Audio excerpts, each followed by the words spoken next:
Ce soir-là, j'ai compris qu'une ceinture pouvait détruire bien plus qu'une vie. Elle pouvait détruire l'idée même de ce qu'est un fils. Je m'appelle Hortense Lefebvre, j'ai 71 ans. Et voici l'histoire que j'ai gardée pour moi bien trop longtemps. Non par honte, mais parce que certaines vérités sont si lourdes qu'elles nous écrasent à la voix. Pendant 50 ans, j'ai cru que l'amour d'une mère était une forteresse indestructible. J'ai cru que donner tout ce que l'on possède à son enfant était le plus beau des actes. J'ai cru que le sang nous protégeait de la cruauté.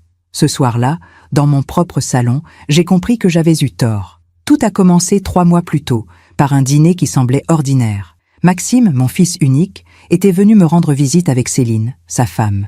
Ils arrivaient toujours à l'improviste ces derniers temps, sans prévenir, comme s'ils avaient peur que je dise non. « Maman, on voulait te parler de quelque chose d'important », avait dit Maxime en posant sa main sur la mienne. Sa main était froide.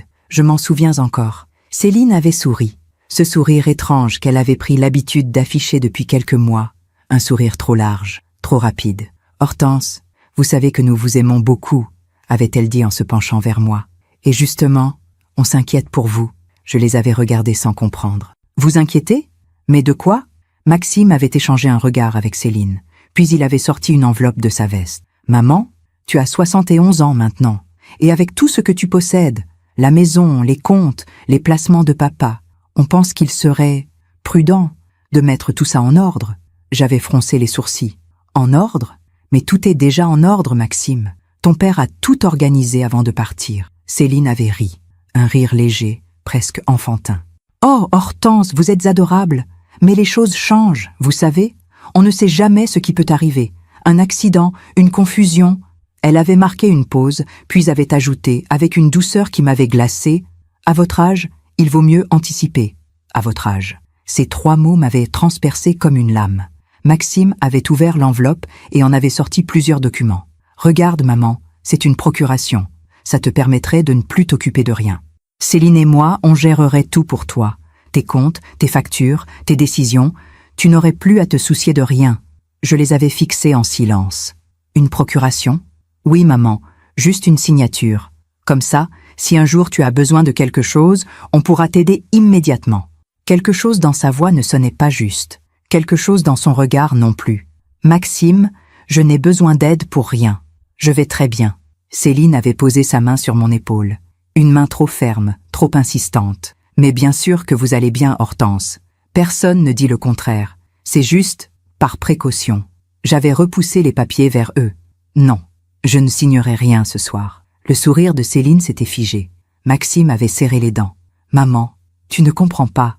C'est pour ton bien. »« Mon bien ? Mon bien, c'est de décider moi-même de ma vie, Maxime. » Il avait ramassé les papiers brusquement et les avait rangés dans l'enveloppe. « Très bien, on en reparlera. » Ils étaient repartis sans finir leur café. Les semaines suivantes, les visites s'étaient multipliées. À chaque fois, les mêmes mots revenaient. Procuration, prudence, ton âge, pour ton bien. À chaque fois, je refusais. Et à chaque fois, je sentais quelque chose se durcir dans le regard de mon fils. Un soir, Céline m'avait dit en souriant, « Vous savez, Hortense, il y a des maisons très bien pour les personnes de votre âge, des endroits où on s'occupe de tout, où vous n'auriez plus à vous inquiéter de rien. » J'avais senti mon sang se glacer. « Je ne quitterai jamais ma maison, Céline. » Elle avait haussé les épaules. « On verra bien. » Et puis, il y a eu ce soir où tout a basculé. Maxime était arrivé seul. Céline l'avait rejoint quelques minutes plus tard. Ils avaient les mêmes papiers, la même enveloppe, mais cette fois, leur ton avait changé. « Maman, ça suffit maintenant. Tu vas signer. »« Maxime, je t'ai déjà dit non. Ce n'est plus une demande, maman. » J'avais reculé d'un pas. « Quoi ?» Céline avait croisé les bras, adossée contre la porte du salon. « Hortense, on a été patient, mais là vous commencez à nous fatiguer. » Maxime avait posé les papiers sur la table. « Tu signes maintenant, ou on te place sous tutelle. On a déjà parlé à un médecin. Il dit que tu montres des signes de confusion. »« De confusion ? Mais je ne suis pas confuse. C'est ce que disent tous les gens confus, maman. » Les larmes m'étaient à monter aux yeux. « Maxime, tu es mon fils. » Il avait détourné le regard, et c'est là que j'ai vu quelque chose que je n'oublierai jamais. Il avait retiré sa ceinture, lentement, délibérément. « Signe, maman. » Céline avait ri, un rire sec, presque joyeux. « Maintenant, tout va être à nous. Parfois, on fait confiance à ceux qui ne la méritent pas. Et vous ? Avez-vous déjà été déçu par quelqu'un que vous aimiez? Racontez-moi votre histoire dans les commentaires, j'aimerais vous lire. Hâte de continuer cette histoire, je dois vous ramener en arrière, parce que pour comprendre comment j'en suis arrivé là, debout dans mon propre salon, face à mon fils qui tenait une ceinture comme une menace, il faut que vous sachiez qui était Maxime, ou plutôt, qui je croyais qu'il était. Maxime est né un matin de mars, il y a 43 ans. C'était un printemps précoce. Les cerisiers du jardin étaient en fleurs, et la lumière entrait par la fenêtre de la maternité comme une bénédiction. Quand l'infirmière me l'a posé dans les bras, j'ai pensé « Voilà, ma vie vient de commencer pour de bon ». Mon mari, Georges, avait pleuré. Lui qui ne pleurait jamais. Il avait posé sa main sur la tête de Maxime et avait murmuré « On va tout faire pour lui, tout ». Et nous l'avons fait. Pendant 43 ans, nous avons tout fait pour lui. Maxime était un enfant facile, calme, souriant. Il ne pleurait presque jamais. Je me souviens de ces après-midi dans le jardin, assis dans l'herbe avec ses petites voitures. Il les alignait avec une précision méthodique, en leur inventant des histoires. « Maman, regarde, celle-là c'est la mienne, et celle-là c'est celle de papa. On part en voyage tous ensemble. » Il avait ce don, celui de rendre tout simple, tout lumineux. Georges disait souvent « Ce garçon ira loin, il a quelque chose de spécial. » Et nous y avons cru. Nous avons cru en lui comme on croit au soleil du matin. Quand Maxime a eu 7 ans, nous l'avons inscrit dans la meilleure école du quartier. Il était bon élève, pas brillant, mais appliqué, sérieux. Chaque soir, je l'aidais à faire ses devoirs à la table de la cuisine. Il s'installait toujours à la même place, près de la fenêtre, avec son cartable bien rangé à côté de lui. « Maman, tu crois que je pourrais devenir architecte plus tard? Tu pourras devenir ce que tu veux, mon chéri, du moment que tu travailles avec cœur. » Il avait souri, ce sourire si doux, si confiant. « Alors je vais travailler très fort, pour toi et papa. » Je l'avais serré dans mes bras. « Tu n'as rien à nous prouver, Maxime. On t'aime déjà plus que tout. » Les années ont passé. Maxime a grandi. Il est devenu un jeune homme élancé, aux traits fins, aux gestes posés. Il avait hérité des yeux clairs de Georges et de ma discrétion naturelle. Il n'était pas du genre à se mettre en avant. Il préférait observer, écouter. Parfois, je me demandais ce qui se passait vraiment dans sa tête. Mais je chassais vite ses pensées. Un fils n'a pas besoin d'être compris dans les moindres détails. Il a besoin d'être aimé. Et Dieu sait que nous l'avons aimé. Quand il a eu 18 ans, Maxime a annoncé qu'il voulait faire des études de commerce. « Pas l'architecture ?» avais-je demandé surprise. « Non, maman. Le commerce, c'est plus sûr, plus stable. » Georges avait approuvé immédiatement. Il a raison. Il pense à son avenir. C'est un garçon intelligent. Nous avons payé ses études. 3 ans dans une école privée, puis un stage dans une entreprise de conseil. Maxime travaillait beaucoup. Ou du moins, c'est ce qu'il nous disait. Il rentrait tard, toujours fatigué, toujours pressé. « Maman, je n'ai pas le temps de dîner ce soir. J'ai un dossier à finir. Tu travailles trop, mon chéri. C'est pour nous construire un avenir, maman. Pour nous. » Ce mot me réchauffait le cœur. Et puis, il y a eu Céline. Il l'a rencontrée à 28 ans, lors d'un séminaire d'entreprise. Elle travaillait dans les ressources humaines. Cheveux blonds, sourire éclatant, voix douce. La première fois qu'il nous l'a présentée, j'ai voulu croire que c'était elle, celle qui rendrait mon fils heureux. Georges l'avait trouvée charmante. Moi, j'avais senti quelque chose d'étrange, une légère tension dans son sourire, une façon de me regarder un peu trop longtemps. Mais je m'étais dit, c'est normal. Elle est intimidée. Elle veut bien faire. Ils se sont mariés 2 ans plus tard. Une belle cérémonie dans un château de la Loire. Céline avait insisté pour que tout soit parfait. Les fleurs, le traiteur, la musique. « Hortense, vous comprenez, c'est notre jour. Il faut que ce soit inoubliable. » Georges et moi avions payé la moitié des frais. « C'est normal, » avait dit Georges. « On ne se marie qu'une fois. » Après le mariage, Maxime est devenu plus distant. Il appelait moins. Il passait moins souvent. Quand je lui en parlais, il répondait toujours la même chose. « Maman, j'ai une vie maintenant, une femme, des responsabilités. »« Je sais, mon chéri. Mais tu me manques. Toi aussi, maman. Mais tu comprends. » Et je comprenais. Ou plutôt, je voulais comprendre. Georges est tombé malade quand Maxime avait 37 ans. Un cancer foudroyant. 6 mois entre le diagnostic et la fin. Pendant ces 6 mois, j'ai tout fait pour que Georges parte en paix. Les rendez-vous médicaux, les traitements, les nuits blanches à son chevet. Maxime venait de temps en temps, pas souvent. « Maman, je suis désolée, mais avec le travail… »« Je sais, mon chéri, ne t'inquiète pas. » Céline, elle, ne venait jamais. « Les hôpitaux me dépriment », avait-elle dit une fois au téléphone. Georges est parti un matin de novembre. J'étais seule avec lui. Il a ouvert les yeux, m'a regardé et a murmuré « Hortense, fais attention à toi. » « Pourquoi tu dis ça, Georges ? » « Parce que… » Mais il n'a pas fini sa phrase. Ses yeux se sont fermés et je suis restée là, sa main dans la mienne, pendant des heures. Maxime est arrivé après, longtemps après. Quand je lui ai dit que son père était parti, il a hoché la tête, les mâchoires serrées. « Je suis désolée, maman. Il t'aimait tellement, Maxime. » « Je sais. » Puis il a ajouté, d'une voix plus froide, « Il faut qu'on parle de l'héritage. Papa avait des choses à régler, non ?» J'avais senti quelque chose se briser en moi. L'héritage. Pas papa. Pas je vais te manquer aussi. L'héritage. Georges m'avait tout laissé. La maison, les comptes, les placements. C'était écrit dans son testament. Tout me revenait, et à ma mort, tout irait à Maxime. C'est logique, avait dit le notaire. Vous êtes encore jeune, Madame Lefebvre. Vous avez besoin de sécurité. Maxime avait paru contrarié. Mais maman, tu as vraiment besoin de tout ça? C'est ce que ton père a voulu, Maxime. Oui, mais… Enfin, tu comprends? Non, je ne comprenais pas. Ou peut-être que si. Peut-être que je commençais à comprendre quelque chose que je refusais encore de voir. Pendant les 2 ans qui ont suivi, j'ai vécu seule dans cette grande maison. Seule, mais pas malheureuse. J'avais mes habitudes, mon jardin, mes livres, mes souvenirs. Chaque matin, je prenais mon café dans la tasse bleue que Georges m'avait offerte pour nos 20 ans de mariage. Une tasse simple, en porcelaine, avec un filet doré sur le rebord. Je la posais toujours au même endroit, sur la table de la cuisine, face à la fenêtre, et je pensais à lui. « Georges, tu me manques. » Maxime revenait de temps en temps, toujours avec Céline, toujours avec un sourire poli, et toujours avec cette phrase « Maman, tu es sûre que tu vas bien? Tu n'as besoin de rien? » « Non, mon chéri, tout va bien.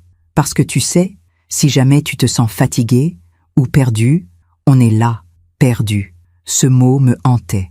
Pourquoi continuait-il à dire que je pourrais me sentir perdu? Et puis, il y a eu ce dîner. Ce premier dîner où ils ont parlé de la procuration. Le dîner où tout a commencé à se fissurer. Parce qu'à partir de ce soir-là, je n'ai plus regardé mon fils de la même façon. À partir de ce soir-là, j'ai commencé à comprendre que l'amour d'une mère peut parfois être une prison dont on refuse de voir les barreaux. Pendant que je raconte tout cela, je me demande d'où vous m'écoutez. Écrivez le nom de votre ville en commentaire. Il y a des moments dans une vie où l'on voit quelque chose sans vraiment le voir, où l'on entend quelque chose sans vraiment l'entendre, parce que le cœur refuse d'accepter ce que les yeux ont déjà compris. C'est exactement ce qui m'est arrivé pendant les semaines qui ont suivi ce premier dîner. Après leur départ ce soir-là, j'étais restée longtemps assise à la table de la cuisine. La tasse bleue était encore devant moi, vide. Je l'avais prise dans mes mains et j'avais senti le filet doré sous mes doigts. Georges, qu'est-ce que j'aurais dû faire? Mais Georges n'était plus là pour me répondre. Et pour la première fois depuis sa mort, j'ai senti un vide immense, pas celui de son absence, mais celui de mon incertitude. Est-ce que je deviens folle? Est-ce que j'imagine des choses? Maxime était mon fils, mon unique enfant, celui que j'avais porté, élevé, protégé. Comment pouvait-il vouloir me faire du mal? Il ne veut pas te faire du mal, Hortense. Il s'inquiète, c'est tout. Je me répétais ces mots comme une prière, mais quelque chose, tout au fond de moi, refusait d'y croire. Les jours suivants, j'ai essayé de reprendre ma routine. Le matin, je prenais mon café dans la tasse bleue. Ensuite, je faisais un tour dans le jardin. Les rosiers avaient besoin d'être taillés. Les allées étaient couvertes de feuilles mortes, mais je n'arrivais plus à me concentrer. Chaque fois que je posais les yeux sur un objet, une photo de Maxime enfant, un vase que Céline m'avait offert pour mon anniversaire, le téléphone sur la console de l'entrée, je sentais une inquiétude sourde monter en moi. Ils vont revenir, ils vont insister, et ils sont revenus. 3 jours après ce dîner, Maxime m'a téléphoné. « Maman, c'est moi ?»« Oui, mon chéri. Comment vas-tu ?»« Très bien. Écoute, Céline et moi, on voulait passer te voir demain soir, juste pour prendre des nouvelles. Juste pour prendre des nouvelles. » Cette phrase aurait dû me rassurer, mais elle ne m'a pas rassurée. « Demain soir ? Oui, vers 19h. Ça te va ?» J'ai hésité. Une partie de moi voulait dire non, inventer une excuse, repousser cette visite, mais une autre partie, celle qui refusait encore de voir la vérité, a dit « Oui, bien sûr, je vous attendrai. » Le lendemain, j'ai passé la journée à préparer un repas. Ce n'était pas grand-chose, une quiche lorraine, une salade, une tarte aux pommes. Mais j'ai tout fait avec soin, comme si chaque geste pouvait effacer ce malaise qui ne me quittait plus. Peut-être que je me suis trompée, peut-être qu'ils viennent vraiment juste pour me voir. À 19 heures précises, la sonnette a retenti. J'ai ouvert la porte. Maxime était là, avec Céline. Ils souriaient, tous les deux. « Bonsoir, maman. Bonsoir, mon chéri. » Céline m'a fait la bise. 2 bises rapides, sans chaleur. « Hortense, ça sent délicieux. Vous vous êtes donné du mal. » « Oh, ce n'est rien. » Nous sommes passés à table. Pendant le dîner, tout semblait normal. Maxime me racontait son travail. Céline parlait d'une collègue qui l'agaçait. Il riait, il mangeait, mais je sentais quelque chose. Une tension, un non-dit, comme si chaque phrase n'était qu'un prélude à autre chose. Et puis, au moment du dessert, Maxime a posé sa fourchette. « Maman, on voulait te reparler de cette histoire de procuration. » Mon cœur s'est serré. « Maxime, je t'ai déjà dit que je n'en voulais pas. » « Je sais, mais tu n'as peut-être pas bien compris de quoi il s'agissait. » Il a sorti une nouvelle enveloppe de sa veste, plus épaisse que la première. « Regarde, on a simplifié les papiers. C'est beaucoup plus clair maintenant. » Il a étalé les documents devant moi. Des pages et des pages de termes juridiques, de clauses, de signatures demandées. « Tu vois, maman, c'est très simple. En gros, ça nous donne juste le droit de gérer tes comptes et tes biens si jamais tu n'es plus en mesure de le faire toi-même. » Mais je suis en mesure de le faire moi-même. Céline a posé sa main sur la mienne. « Hortense, personne ne dit le contraire. Mais vous savez, à votre âge, les choses peuvent changer très vite. Un oubli, une confusion, un accident. Je n'ai pas d'oubli, je n'ai pas de confusion. » Maxime a soupiré. « Maman, tu dis ça maintenant? Mais l'autre jour, tu as oublié d'éteindre la cuisinière. » J'ai senti mon sang se glacer. « Quoi? Mais non, je n'ai jamais... » « Si, maman. Céline et moi, on est passé il y a 2 semaines, tu te souviens? Tu étais sortie faire des courses et la cuisinière était encore allumée. Ce n'est pas vrai. Si, c'est vrai. Il parlait calmement, avec une assurance terrifiante. Céline a hoché la tête. C'est vrai, Hortense. On était très inquiets. On n'a rien dit pour ne pas vous alarmer. Mais là, on ne peut plus faire comme si de rien n'était. J'ai regardé mon fils. J'ai cherché dans ses yeux quelque chose. Un doute, une hésitation, un signe qu'il mentait.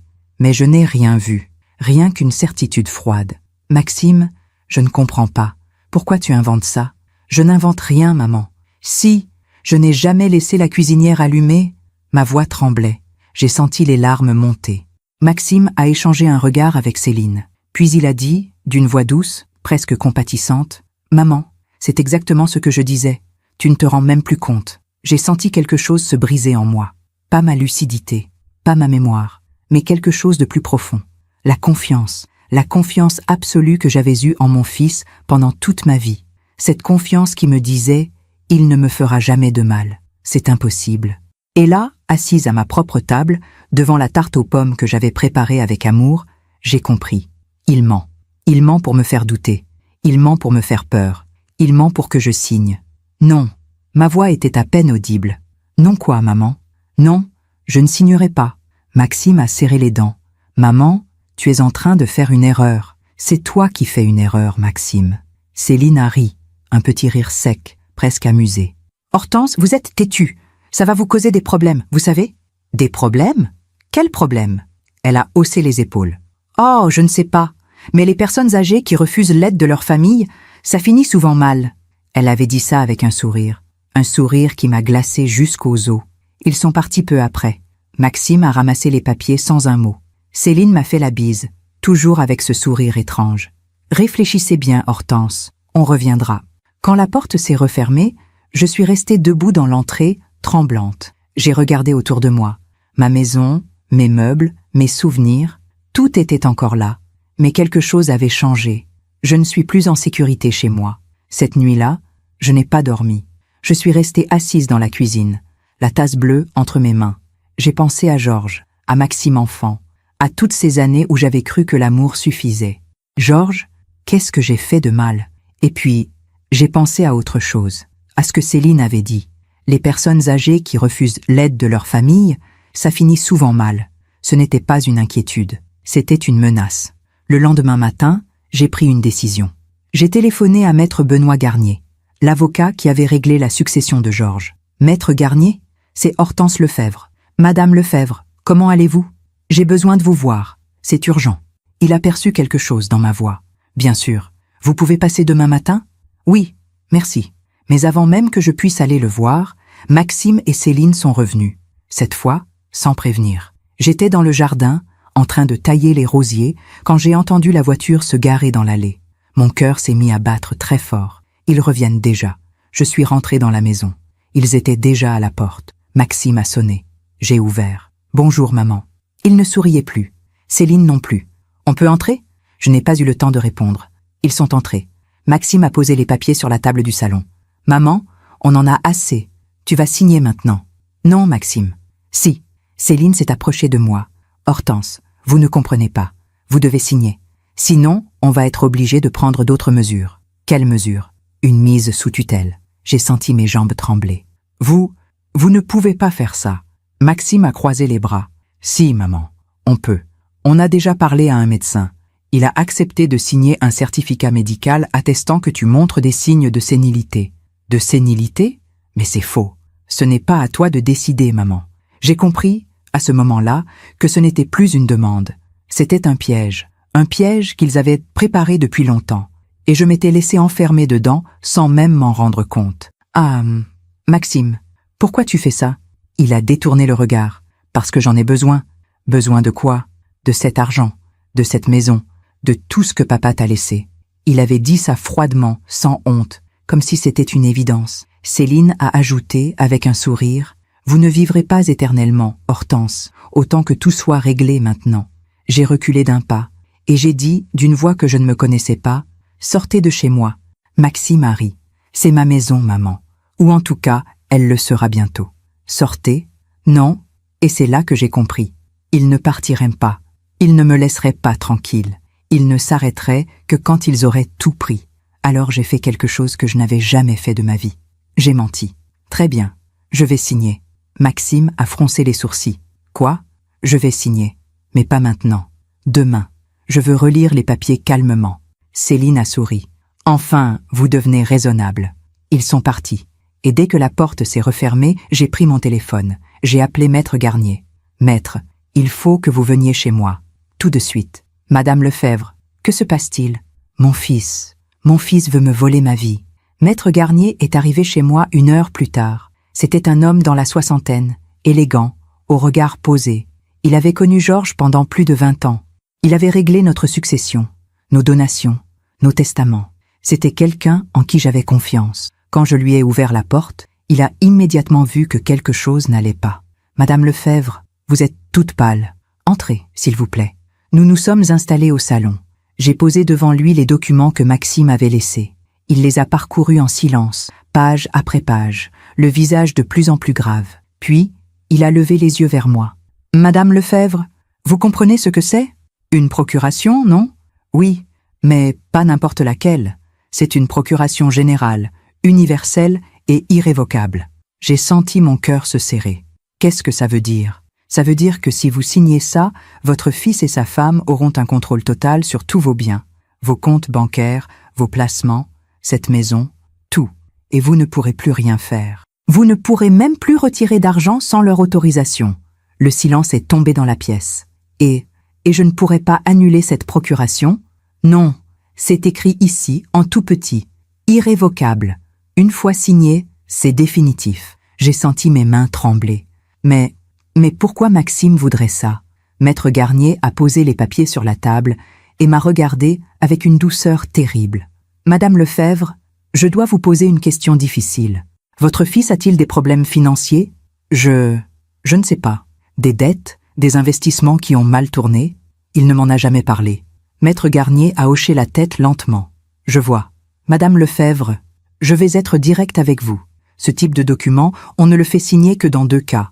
Soit la personne est réellement incapable de gérer ses affaires, ce qui n'est manifestement pas votre cas, soit quelqu'un cherche à prendre le contrôle de son patrimoine. Vous êtes en train de me dire que mon fils... » Je n'ai pas pu finir ma phrase, parce que dire les mots à voix haute aurait rendu la chose réelle. Trop réelle. Maître Garnier s'est penché vers moi. « Madame Lefebvre, écoutez-moi bien. Vous ne devez en aucun cas signer ces papiers. Vous m'entendez ? En aucun cas. Mais... ils ont parlé de me placer sous tutelle. Ils ne peuvent pas sans une procédure judiciaire complète. Et pour ça, il faudrait qu'un médecin expert mandaté par un juge atteste de votre incapacité. ce qui ne sera jamais le cas, puisque vous êtes parfaitement lucide. Mais Maxime a dit qu'il avait déjà un médecin Un médecin complice, Madame Lefebvre, ce qui est parfaitement illégal. S'ils essaient de faire ça, je les poursuivrai personnellement. Sa voix était ferme, presque en colère. Vous comprenez ce que je vous dis? Votre fils est en train de tenter une captation d'héritage. C'est un délit pénal. Captation d'héritage. Ces mots résonnèrent dans ma tête comme une condamnation. Mais c'est mon fils. Je sais, Madame Lefebvre, et c'est pour ça que c'est si difficile. Il a marqué une pause, puis a ajouté « Mais le sang ne justifie pas tout, et surtout pas l'abus de faiblesse. » Nous avons parlé pendant plus d'1 heure. Maître Garnier m'a expliqué mes droits, mes options, les démarches à suivre. Je vais rédiger une lettre officielle à votre fils, lui signifiant que toute tentative de pression sur vous sera poursuivie en justice. Je vais aussi contacter ce médecin dont il a parlé et lui rappeler qu'il risque la radiation s'il signe un faux certificat. Et si Maxime ne s'arrête pas, alors on portera plainte. Porteur plainte contre mon propre fils. Cette idée me donnait envie de vomir. Après le départ de Maître Garnier, je suis restée assise dans le salon pendant des heures. La nuit était tombée. Je n'avais même pas allumé les lumières. Je regardais les ombres se dessiner sur les murs et je pensais à tout ce qui s'était passé. Comment en suis-je arrivée là? Comment une mère qui avait tout donné pouvait-elle se retrouver face à un fils qui voulait tout lui prendre?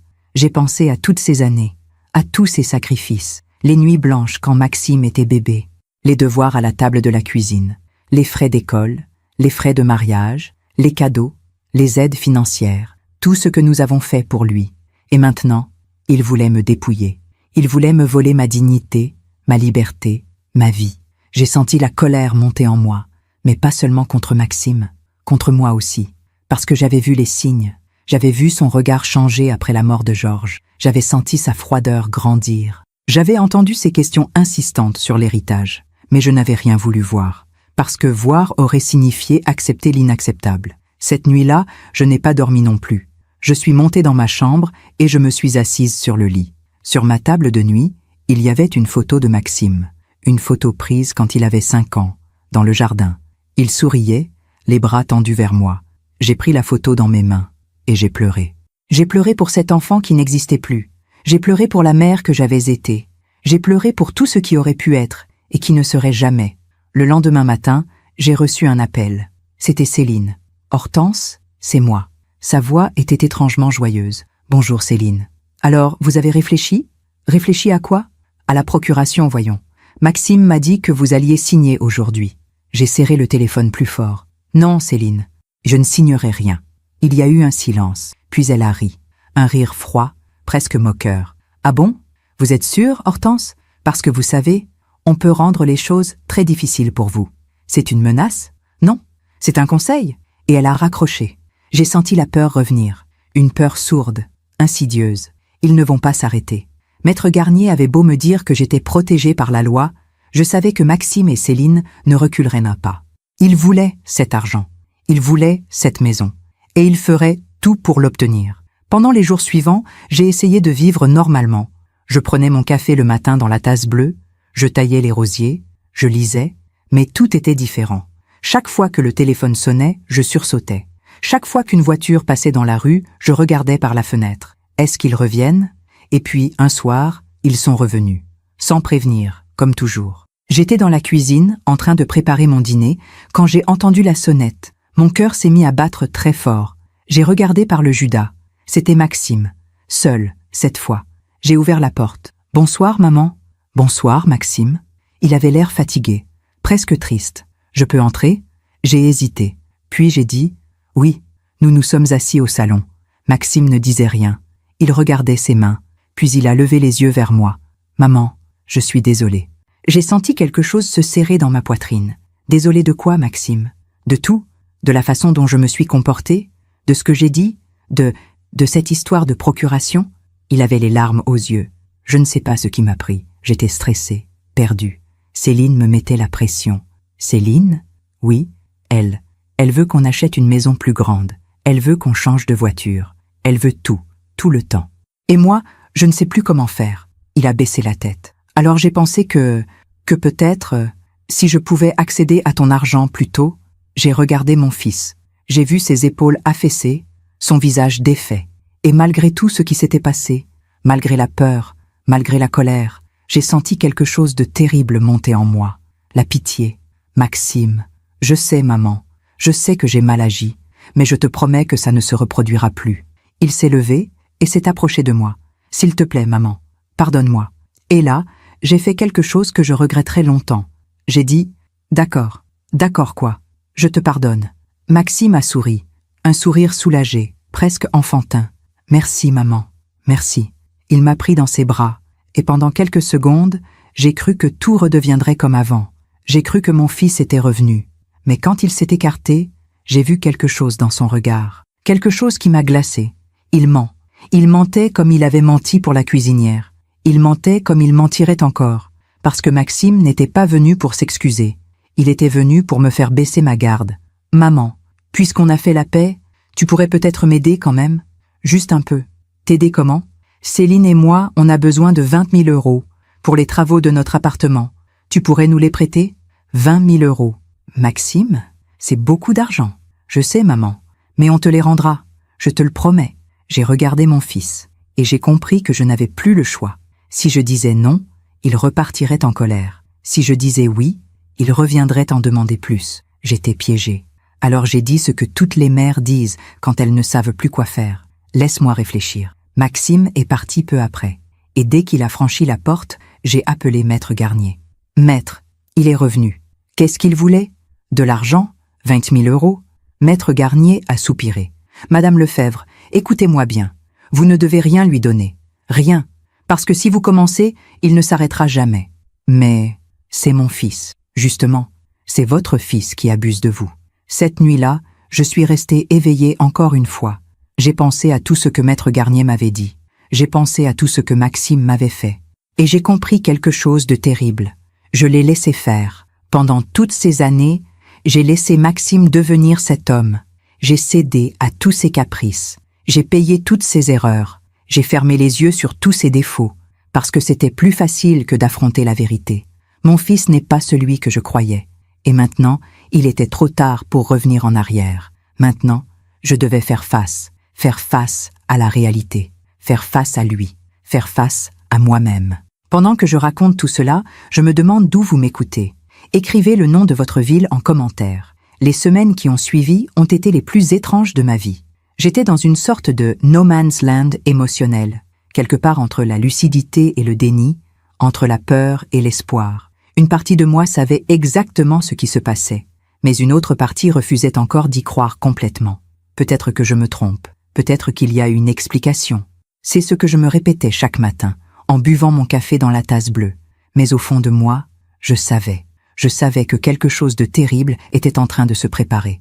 Maxime n'est pas revenu tout de suite. Pendant presque 2 semaines, plus aucune nouvelle, pas d'appel, pas de visite, un silence qui aurait dû me rassurer, mais qui, au contraire, m'inquiétait encore plus. Qu'est-ce qu'ils sont en train de préparer? Maître Garnier m'avait dit de rester vigilante. S'il se passe quoi que ce soit d'inhabituel, vous m'appelez immédiatement. Comme quoi, par exemple? Des visites inattendues, des appels de banque, des documents à signer, n'importe quoi qui vous semble étrange. J'avais promis. Et puis, un matin, j'ai reçu un appel. Ce n'était pas Maxime, c'était ma banque. Madame Lefebvre? Bonjour, c'est Monsieur Dulac, de la Banque Lyonnaise. Bonjour, Monsieur Dulac. Je vous appelle parce que nous avons reçu une demande un peu inhabituelle concernant votre compte. Mon cœur s'est arrêté. Quelle demande? Quelqu'un s'est présenté à l'agence ce matin en se faisant passer pour votre mandataire. Il voulait avoir accès à vos relevés bancaires et effectuer un virement de 25 000 €. J'ai senti mes mains devenir glacées. Qui s'est présenté? Un homme d'une 40aine d'années. Il a donné son nom, Maxime Lefebvre. Le silence est tombé dans la pièce. Madame Lefebvre, vous êtes toujours là? Oui, je suis là. Bien sûr, nous n'avons rien fait. Nous n'avions aucune procuration enregistrée à son nom. Mais j'ai préféré vous en informer immédiatement. Merci beaucoup. Madame Lefebvre, si je puis me permettre, avez-vous des raisons de penser que quelqu'un pourrait essayer d'accéder à vos comptes sans votre autorisation? J'ai hésité. Puis j'ai dit, d'une voix tremblante, oui. Dans ce cas, je vous conseille vivement de mettre en place un dispositif de sécurité renforcé. Nous pouvons bloquer tout accès à vos comptes sans une double authentification en personne. Faites-le, s'il vous plaît. Faites-le immédiatement. Après avoir raccroché, je suis restée assise, paralysée. Maxime a essayé d'accéder à mes comptes. Il n'avait même pas attendu ma réponse pour les 20 000 euros. Il avait tenté de les prendre lui-même, sans demander, sans prévenir. Il a essayé de me voler. J'ai immédiatement appelé Maître Garnier. « Maître, il a essayé d'entrer dans mes comptes bancaires. » « Quoi ?» Je lui ai tout raconté. Il est resté silencieux pendant un long moment. Puis il a dit, d'une voix grave, « Madame Lefebvre, c'est très sérieux. C'est une tentative de fraude. Vous devez porter plainte. » « Porter plainte ? Contre mon fils ? » « Oui, parce que s'il a fait ça une fois, il recommencera. Et la prochaine fois, il trouvera peut-être un moyen. Mais je ne pouvais pas. Je ne pouvais pas porter plainte contre mon propre enfant. Maître, je ne peux pas. Pas encore. Madame Lefebvre, s'il vous plaît, laissez-moi d'abord lui parler. Maître Garnier a soupiré. Très bien, mais soyez prudente. Et surtout, ne le laissez plus entrer chez vous si vous êtes seule. Ce soir-là, j'ai téléphoné à Maxime. Il a décroché à la 3e sonnerie. Maman ? Maxime, il faut qu'on parle. Ah, oui, bien sûr. De quoi ? De ce que tu as fait ce matin à la banque ? Il y a eu un silence. Puis il a dit, d'une voix étrangement calme, « Je ne vois pas de quoi tu parles. Ne me mens pas, Maxime. La banque m'a appelé. Ils m'ont dit que tu avais essayé d'accéder à mes comptes. Maman, c'est un malentendu. » Un malentendu ? Oui, j'étais juste passé pour me renseigner. Pour savoir quelle démarche il fallait faire au cas où il t'arrivait quelque chose. Au cas où il m'arrivait quelque chose, Maxime, j'ai 71 ans, mais je ne suis pas mourante. Je sais, maman, mais on ne sait jamais. Sa voix était douce, presque apaisante, mais je n'y croyais plus. Maxime, dis-moi la vérité. Pourquoi as-tu besoin de cet argent ? Il a hésité, puis il a dit, parce que j'ai des dettes, maman. Des dettes ? Oui, beaucoup de dettes. J'ai senti mon cœur se serrer. Pourquoi tu ne me l'as jamais dit ? Parce que j'avais honte. De combien ? 80 000 euros. Le chiffre m'a coupé le souffle. 80 000 euros. Mais comment est-ce possible ? Des investissements qui ont mal tourné. Des prêts que j'ai signés pour aider Céline à monter son entreprise. Ça n'a pas marché. Et maintenant, les créanciers me harcèlent. Pendant un instant, j'ai senti la pitié revenir. Mon fils est dans le besoin. Mais immédiatement après, une autre pensée est venue. S'il était vraiment dans le besoin, pourquoi ne m'en a-t-il pas parlé plus tôt ? Pourquoi avoir essayé de me mentir, de me manipuler ? Maxime, si tu m'avais dit la vérité dès le début, j'aurais peut-être pu t'aider. Mais là quoi, maman ? Là, je ne sais plus si je peux te faire confiance. Il y a eu un long silence. Puis Maxime a dit d'une voix froide, « Très bien. Si c'est comme ça, débrouille-toi toute seule. » Et il a raccroché. Je suis restée là, le téléphone à la main, tremblante. Qu'est-ce que je viens de faire ? J'avais refusé d'aider mon fils. J'avais refusé de le sauver. Est-ce que je suis une mauvaise mère ? Les jours suivants, je n'ai eu aucune nouvelle de Maxime. Mais j'ai commencé à remarquer des choses étranges. Des petites choses d'abord. Un matin, en sortant chercher le courrier, j'ai trouvé la boîte aux lettres ouverte. Pourtant, j'étais certaine de l'avoir fermée la veille. Un autre jour, j'ai remarqué que quelqu'un avait fouillé dans mon secrétaire. Des papiers que j'avais rangés dans un certain ordre étaient désormais mélangés. Et puis, il y a eu cet appel. Un appel d'un numéro inconnu. Quand j'ai décroché, personne n'a parlé. Juste une respiration. Puis la ligne a été coupée. J'ai commencé à avoir peur. Une peur sourde, constante. Il me surveille. Je ne savais pas comment. Je ne savais pas pourquoi. Mais je le sentais. Et puis, un soir, j'ai trouvé quelque chose. J'étais en train de ranger la cuisine quand j'ai remarqué un objet étrange derrière le pot à ustensiles. Un petit appareil noir de la taille d'une pièce de monnaie. Je l'ai pris dans ma main. C'était froid, métallique. Je ne savais pas ce que c'était. Alors j'ai appelé mon voisin, Monsieur Fournier. Il était ingénieur à la retraite. Il s'y connaissait en technologie. « Hortense, montrez-moi ça. » Il a examiné l'objet pendant quelques secondes, puis son visage s'est assombri. « Hortense, c'est un micro, un dispositif d'écoute. » J'ai senti mes jambes se dérober sous moi. « Un micro ? Oui, quelqu'un a installé ça chez vous pour vous écouter. »« Mais qui ?» Monsieur Fournier m'a regardé avec tristesse. « Qui a accès à votre maison, Hortense ?» Je n'ai pas eu besoin de répondre. Nous savions tous les deux. Cette nuit-là, j'ai fouillé toute la maison. J'ai trouvé 2 autres micros. Un dans le salon, caché derrière un cadre. Un autre dans ma chambre, sous la table de nuit. Il m'écoutait. Depuis combien de temps ? Depuis des semaines ? Des mois ? Il savait tout. Tout ce que je disais au téléphone. Tout ce que je disais à Maître Garnier. Tout. J'ai appelé Maître Garnier immédiatement. « Maître, ils m'écoutent. Ils ont mis des micros chez moi. » Quoi? Des dispositifs d'écoute. 3. Dans toute la maison. Madame Lefebvre, c'est une violation grave de votre vie privée. C'est illégal. Vous devez porter plainte maintenant. Mais comment ils ont fait? Comment ils sont entrés? Vous leur avez donné un double des clés, n'est-ce pas? Oui, je leur avais donné un double des clés. Il y a 2 ans, après la mort de Georges, au cas où il m'arriverait quelque chose. J'ai senti la colère monter en moi. Une colère froide, terrible. Ils ont utilisé ma confiance contre moi. Ils ont utilisé mon amour contre moi. Ils ont transformé ma maison, en une prison surveillée. Maître Garnier, qu'est-ce que je dois faire? D'abord, on change toutes vos serrures, dès demain matin. Ensuite, on porte plainte pour violation de domicile, atteinte à la vie privée, tentative de fraude. Et si Maxime revient, vous ne le laissez pas entrer. Mais Hortense, c'était la première fois qu'il m'appelait par mon prénom. Ce n'est plus votre fils qui agit, c'est un homme dangereux qui veut vous dépouiller. Vous devez vous protéger. Cette nuit-là, je n'ai pas dormi. Je suis restée assise dans le salon, tous les micros posés sur la table devant moi. Ces petits objets noirs, froids, qui avaient capté chacun de mes mots, chacun de mes silences. J'ai pensé à Maxime, à Céline, à tout ce qu'ils avaient entendu. Mes conversations avec Maître Garnier, mes coups de téléphone à la banque, mes pleurs, la nuit. Ils m'ont écouté pleurer, et ils n'ont rien fait. Ils n'ont pas arrêté, ils ont continué. Et c'est là que j'ai compris quelque chose de définitif. Mon fils ne reviendra pas.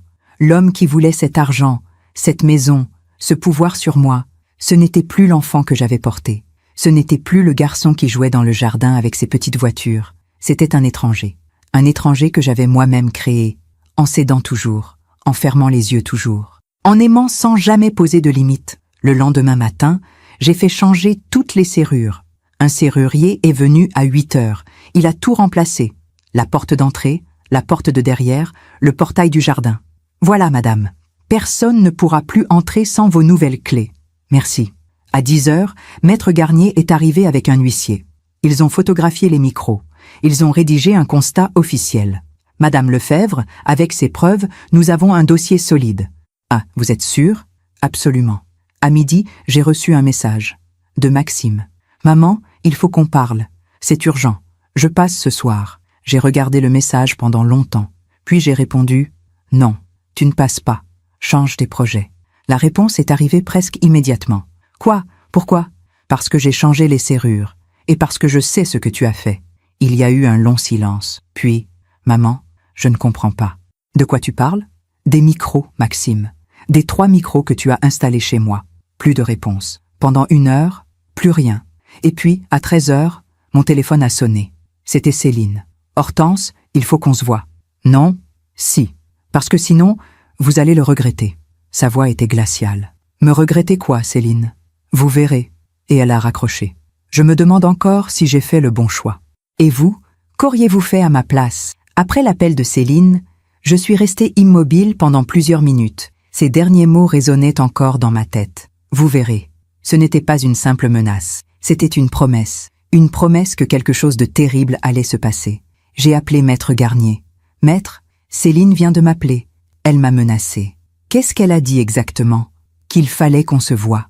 Et que si je refusais, j'allais le regretter. Il y a eu un silence au bout du fil. Madame Lefebvre, je vais être très claire avec vous. À partir de maintenant, vous ne répondez plus à leurs appels. Vous ne les voyez plus. Vous ne leur parlez plus. Toute communication doit passer par moi. C'est compris? Oui? Bien. Et si jamais ils se présentent chez vous, vous appelez immédiatement la police. La police? Oui, parce que ce ne sont plus de simples conflits familiaux, Madame Lefebvre. C'est du harcèlement, c'est de l'intimidation et potentiellement de la mise en danger. Cet après-midi-là, j'ai essayé de me calmer. Je suis sortie dans le jardin. Les rosiers avaient besoin d'être arrosés. Le vent d'automne avait fait tomber des feuilles partout.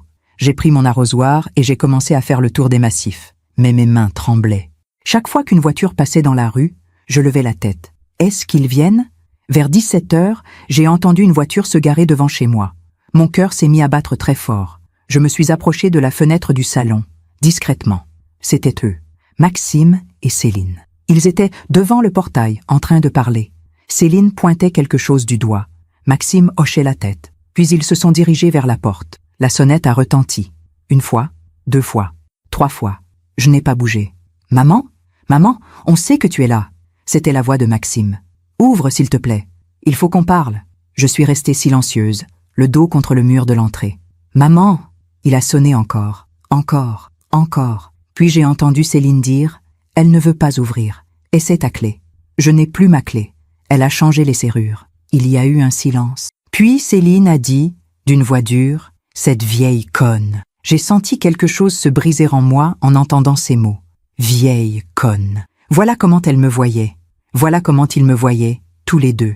Pas comme une mère, pas comme une personne, comme un obstacle. Maxime a frappé à la porte, fort, de plus en plus fort. « Maman, ouvre cette porte, elle n'ouvrira pas, » a dit Céline. « Il faut trouver un autre moyen. » Quel autre moyen? Je ne sais pas. Mais on ne peut pas rester comme ça. Ils sont restés devant la porte encore quelques minutes, puis ils sont partis. Quand le bruit de leur voiture s'est éloigné, j'ai glissé le long du mur et je me suis assise par terre. Je tremblais de partout. Pas seulement de peur, de rage, de honte, de tristesse. Comment en sommes-nous arrivés là? Ce soir-là, je n'ai rien mangé. Je suis restée assise dans le salon, dans le noir, à regarder les ombres bouger sur les murs. J'ai pensé à Georges. « Georges, tu avais vu quelque chose, n'est-ce pas? Cette dernière phrase qu'il m'avait dite, avant de mourir. Hortense, fais attention à toi. Pourquoi avait-il dit ça? Qu'est-ce qu'il avait compris que je n'avais pas vu? Et puis, j'ai pensé à autre chose. À toutes ces fois où Georges avait essayé de me parler de Maxime. Hortense, tu ne trouves pas qu'il demande beaucoup? Il est jeune, Georges. C'est normal. Oui, mais parfois j'ai l'impression qu'il ne pense qu'à l'argent. Ah, ne dis pas ça. Il pense à son avenir, ou au nôtre. Je n'avais pas voulu écouter, je n'avais pas voulu voir, parce que voir aurait signifié accepter que mon fils n'était pas celui que j'avais imaginé. Et j'avais préféré fermer les yeux. Pendant des années. Le lendemain matin, j'ai reçu un courrier, une lettre recommandée. Je l'ai ouverte avec des mains tremblantes. C'était une convocation. Une convocation devant un juge des tutelles. Monsieur Maxime Lefebvre a déposé une requête en vue de la mise sous protection juridique de Madame Hortense Lefebvre, née le 14 mars 1954, pour cause d'altération des facultés mentales. Vous êtes convoqué le 18 novembre à 14 h au tribunal de grande instance. J'ai senti le sol se dérober sous mes pieds. Il l'a fait. Il avait vraiment déposé une demande de tutelle. Mon propre fils, mon unique enfant. Il voulait me faire passer pour folle. J'ai immédiatement appelé Maître Garnier. « Maître, j'ai reçu une convocation. Pourquoi? Une demande de tutelle. Maxime veut me faire placer sous tutelle. Ce fils de... » Il s'est arrêté. « Pardon, Madame Lefebvre, mais c'est ignoble. Qu'est-ce que je dois faire? D'abord, ne paniquez pas. Ce type de demande n'aboutit presque jamais quand la personne est lucide. Le juge va vous recevoir, il va constater que vous êtes parfaitement capable de gérer votre vie, et il rejettera la demande. Vous êtes sûr? Absolument.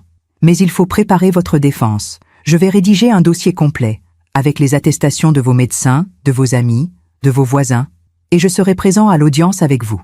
Pendant les jours suivants, Maître Garnier a travaillé sans relâche. Il a contacté mon médecin traitant, le docteur Moreau, qui m'a fait passer des tests cognitifs. Hortense, vous êtes en parfaite santé mentale. Aucun signe de démence, aucun trouble de la mémoire. Je vais rédiger un certificat médical détaillé. Merci, docteur. Mais, puis-je vous poser une question? Oui. C'est vraiment votre fils qui fait ça? J'ai baissé les yeux. Oui. Il a secoué la tête, l'air triste. Je suis désolé, Hortense. Vraiment désolé. Maître Garnier a aussi contacté mes voisins. Monsieur Fournier a immédiatement accepté de témoigner.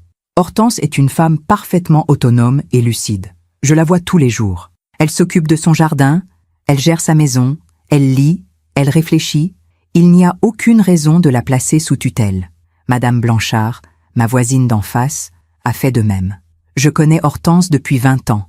C'est une femme remarquable. Ce qui lui arrive est une honte. Petit à petit, le dossier prenait forme. Un dossier solide.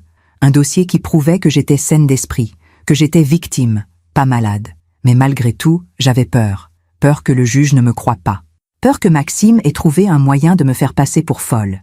Et si ce médecin complice témoignait contre moi? 2 jours avant l'audience, j'ai reçu un autre appel. Cette fois, ce n'était ni Maxime ni Céline.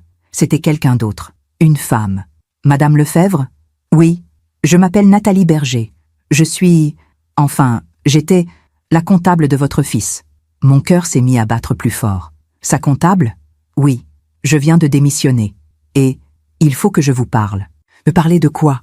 De ce que Maxime et Céline sont vraiment en train de faire. Nous nous sommes donné rendez-vous dans un café, loin de chez moi. Nathalie Berger était une femme d'une 50aine d'années, au visage sérieux.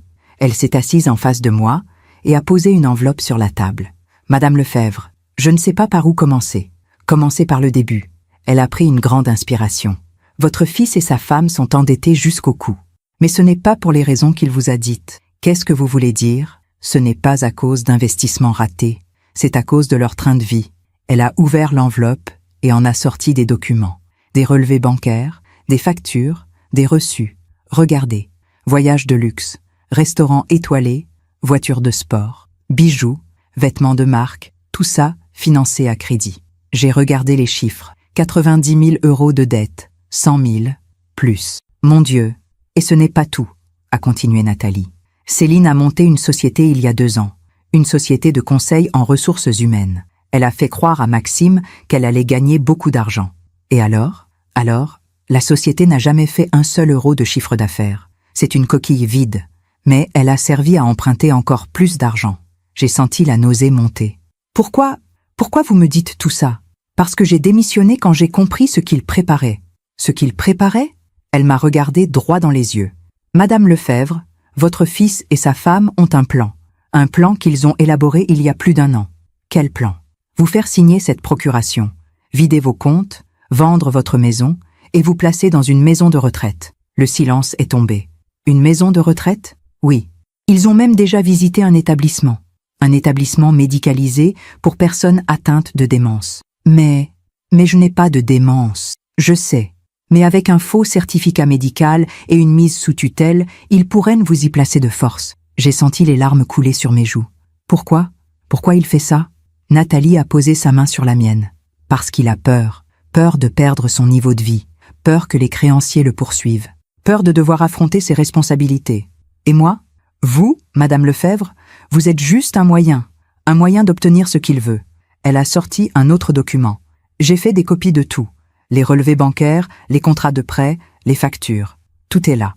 Pourquoi vous faites ça? Parce que ce qu'ils font est ignoble. Et parce que je ne veux pas être complice. Elle a glissé l'enveloppe vers moi. Donnez ça à votre avocat. Ça vous aidera devant le juge. Quand je suis rentrée chez moi, j'ai immédiatement appelé Maître Garnier.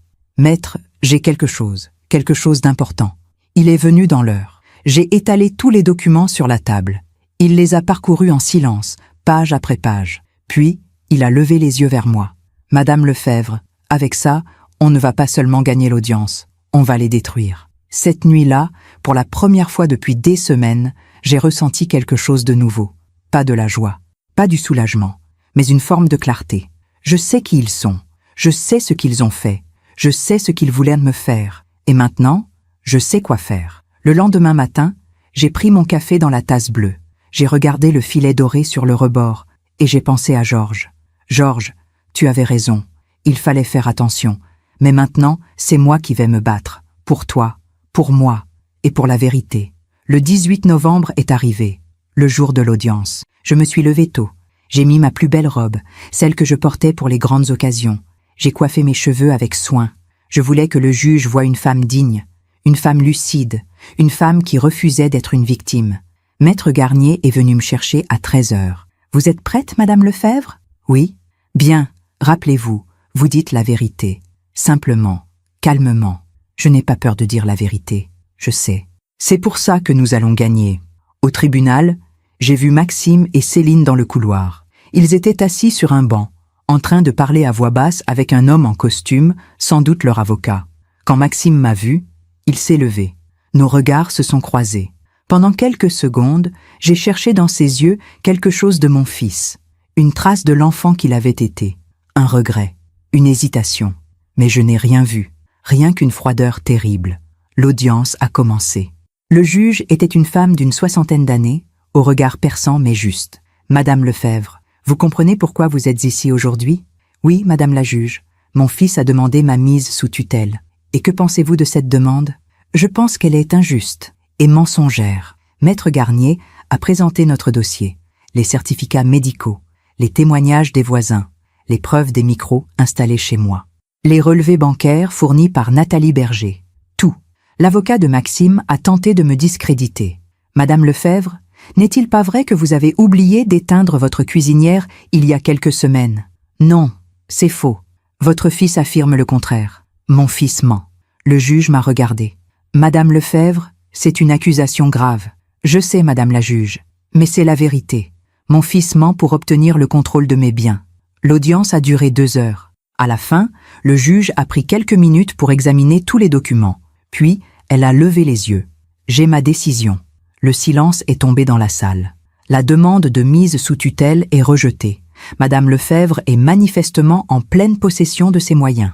Par ailleurs, je constate que cette demande semble motivée non par un souci de protection, mais par des intérêts financiers. Je transmets ce dossier au procureur pour enquête sur une possible tentative d'abus de faiblesse et d'atteinte à la vie privée. J'ai senti mes jambes trembler. J'ai gagné. J'ai tourné la tête vers Maxime. Il était livide. Céline pleurait. Mais je n'ai ressenti aucune pitié, juste une immense tristesse. C'était donc ça la vérité. Mon fils ne m'aimait pas. Il ne m'avait peut-être jamais aimé. Après l'audience, je suis sorti du tribunal avec Maître Garnier. Le ciel était gris, lourd de nuages. Il faisait froid, mais je ne sentais rien. Ni le froid, ni le vent. Juste un vide immense. Madame Lefebvre, vous avez été remarquable, a dit Maître Garnier. Vous avez gagné. Gagné quoi? Il m'a regardé, surpris. Votre liberté, votre dignité, votre maison. Oui, mais j'ai perdu mon fils. Il a posé sa main sur mon épaule. Madame Lefebvre, avec tout le respect que je vous dois, vous n'avez pas perdu votre fils aujourd'hui. Vous l'aviez déjà perdu. Aujourd'hui, vous avez juste cessé de vous mentir à vous-même. Ces mots m'ont transpercé, parce qu'ils étaient vrais, terriblement vrais. Maître Garnier m'a raccompagné chez moi. Vous voulez que je reste un moment? Non, merci. J'ai besoin d'être seul. Je comprends. Mais si vous avez besoin de quoi que ce soit, vous m'appelez. N'importe quelle heure. Merci. Pour tout. Quand je suis entré dans ma maison, le silence m'a frappé. Un silence lourd, oppressant. Je me suis assise au salon. J'ai regardé autour de moi, tous ces meubles, tous ces objets, tous ces souvenirs. Cette maison que Georges et moi avions construite ensemble. Cette maison que j'avais voulu transmettre à mon fils. Pourquoi? Pour qu'il la vende, pour qu'il en fasse de l'argent, pour qu'il efface tout ce que nous avions été. J'ai pensé à toutes ces années, à tous ces moments où j'avais cru faire le bon choix. Donner toujours, céder toujours, aimer sans limite. Je croyais que c'était ça, être une bonne mère. Je croyais que l'amour suffisait. Mais j'avais eu tort. L'amour sans limite n'est pas de l'amour. C'est de la faiblesse déguisée en vertu. Ce soir-là, je n'ai pas mangé. Je suis restée assise dans le salon, dans le noir, jusqu'à ce que la nuit tombe complètement. Et puis, vers 21h, la sonnette a retenti. Mon cœur s'est serré. Ils sont revenus. J'ai regardé par le Judas. C'était Maxime, seul. Il avait les yeux rouges, le visage défait. Il a sonné encore. « Maman, s'il te plaît, ouvre, il faut qu'on parle. » J'ai posé ma main sur la porte. Dois-je ouvrir? Une partie de moi voulait le faire. Une partie de moi voulait encore croire qu'il était venu pour s'excuser, pour me dire qu'il regrettait, pour redevenir mon fils. Mais une autre partie, celle qui avait été trahie, humiliée, menacée, savait que ce n'était pas possible. J'ai ouvert la porte. Mais je suis restée sur le seuil sans le laisser entrer. « Qu'est-ce que tu veux, Maxime ?»« Maman. » Sa voix tremblait. « Maman, je suis désolée. » « Désolée de quoi? De tout. De ce que j'ai fait. De ce que j'ai dit. De tout. Je l'ai regardé. J'ai cherché dans ses yeux quelque chose de sincère. Mais je n'ai vu que de la peur. Pas de la culpabilité. Pas du remords. Juste de la peur. « Maxime, tu n'es pas désolé. Tu as peur. C'est différent. »« Non, maman, Tu as peur parce que le juge a rejeté ta demande. Tu as peur parce qu'il y a maintenant une enquête sur toi. Tu as peur parce que tu as perdu. » Il a baissé la tête. « Maman, s'il te plaît, ne fais pas ça. »« Ne fais pas quoi? Ne me rejette pas. Je suis ton fils. » J'ai senti les larmes monter. « Tu es mon fils, oui. Mais moi, qui suis-je pour toi? » Il a levé les yeux vers moi, sans répondre. « Dis-moi, Maxime, qui suis-je pour toi? Une mère ou un compte bancaire ?» Il a ouvert la bouche, puis l'a refermée.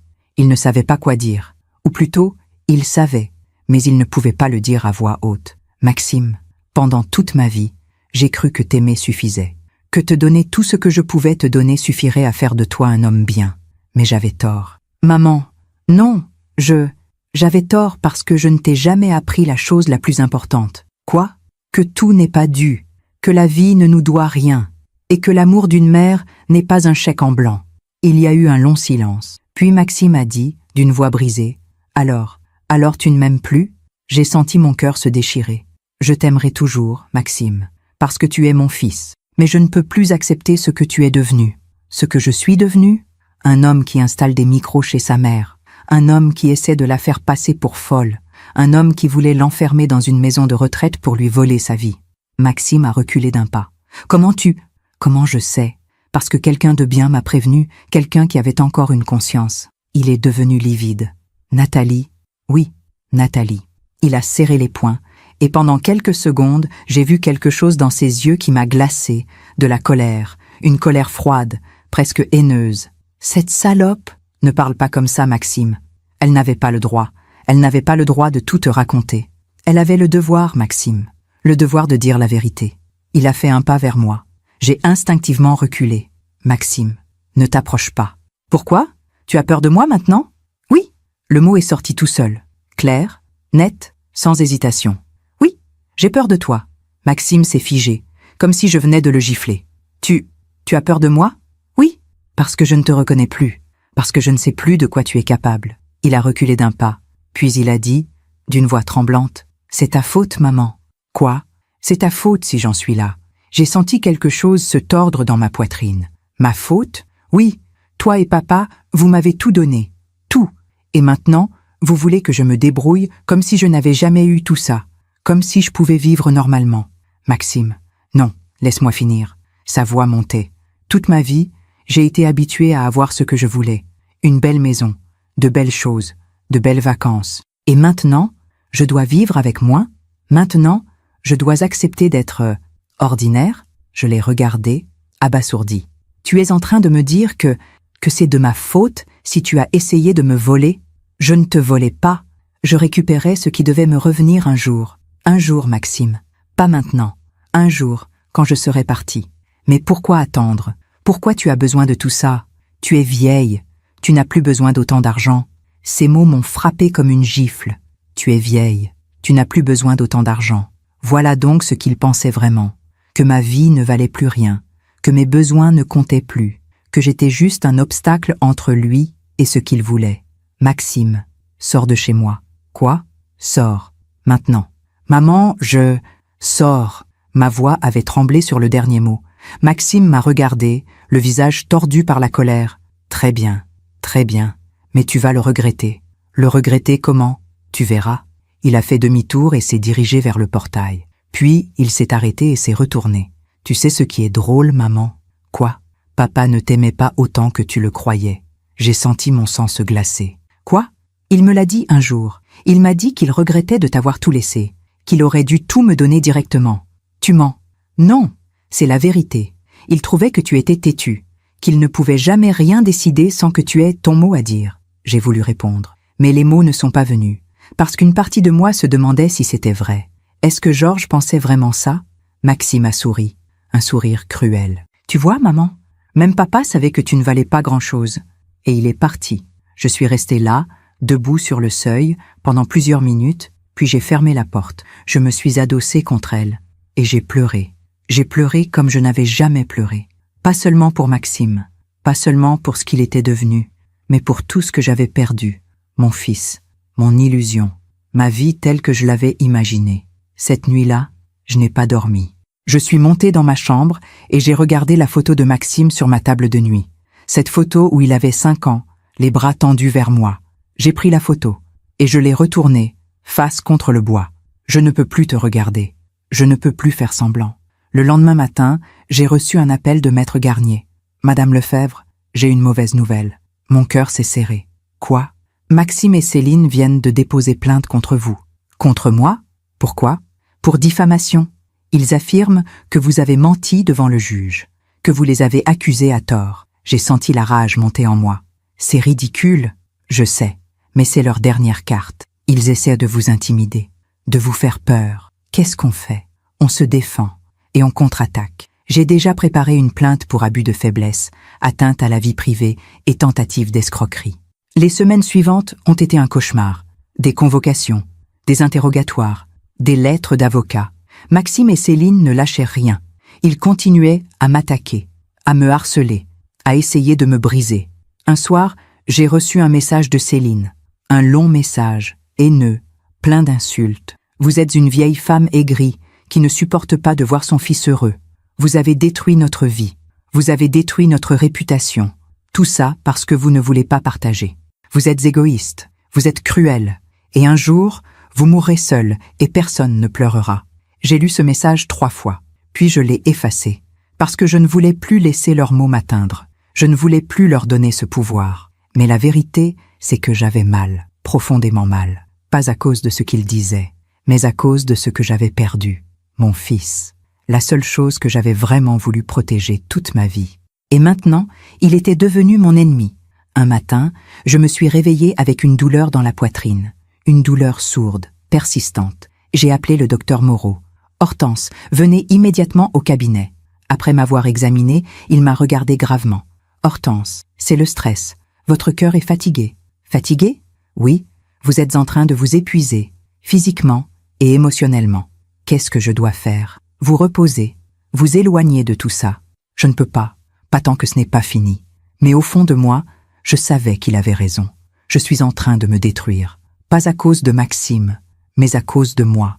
Parce que je refuse encore de lâcher prise. Parce que je refuse encore d'accepter que c'est fini.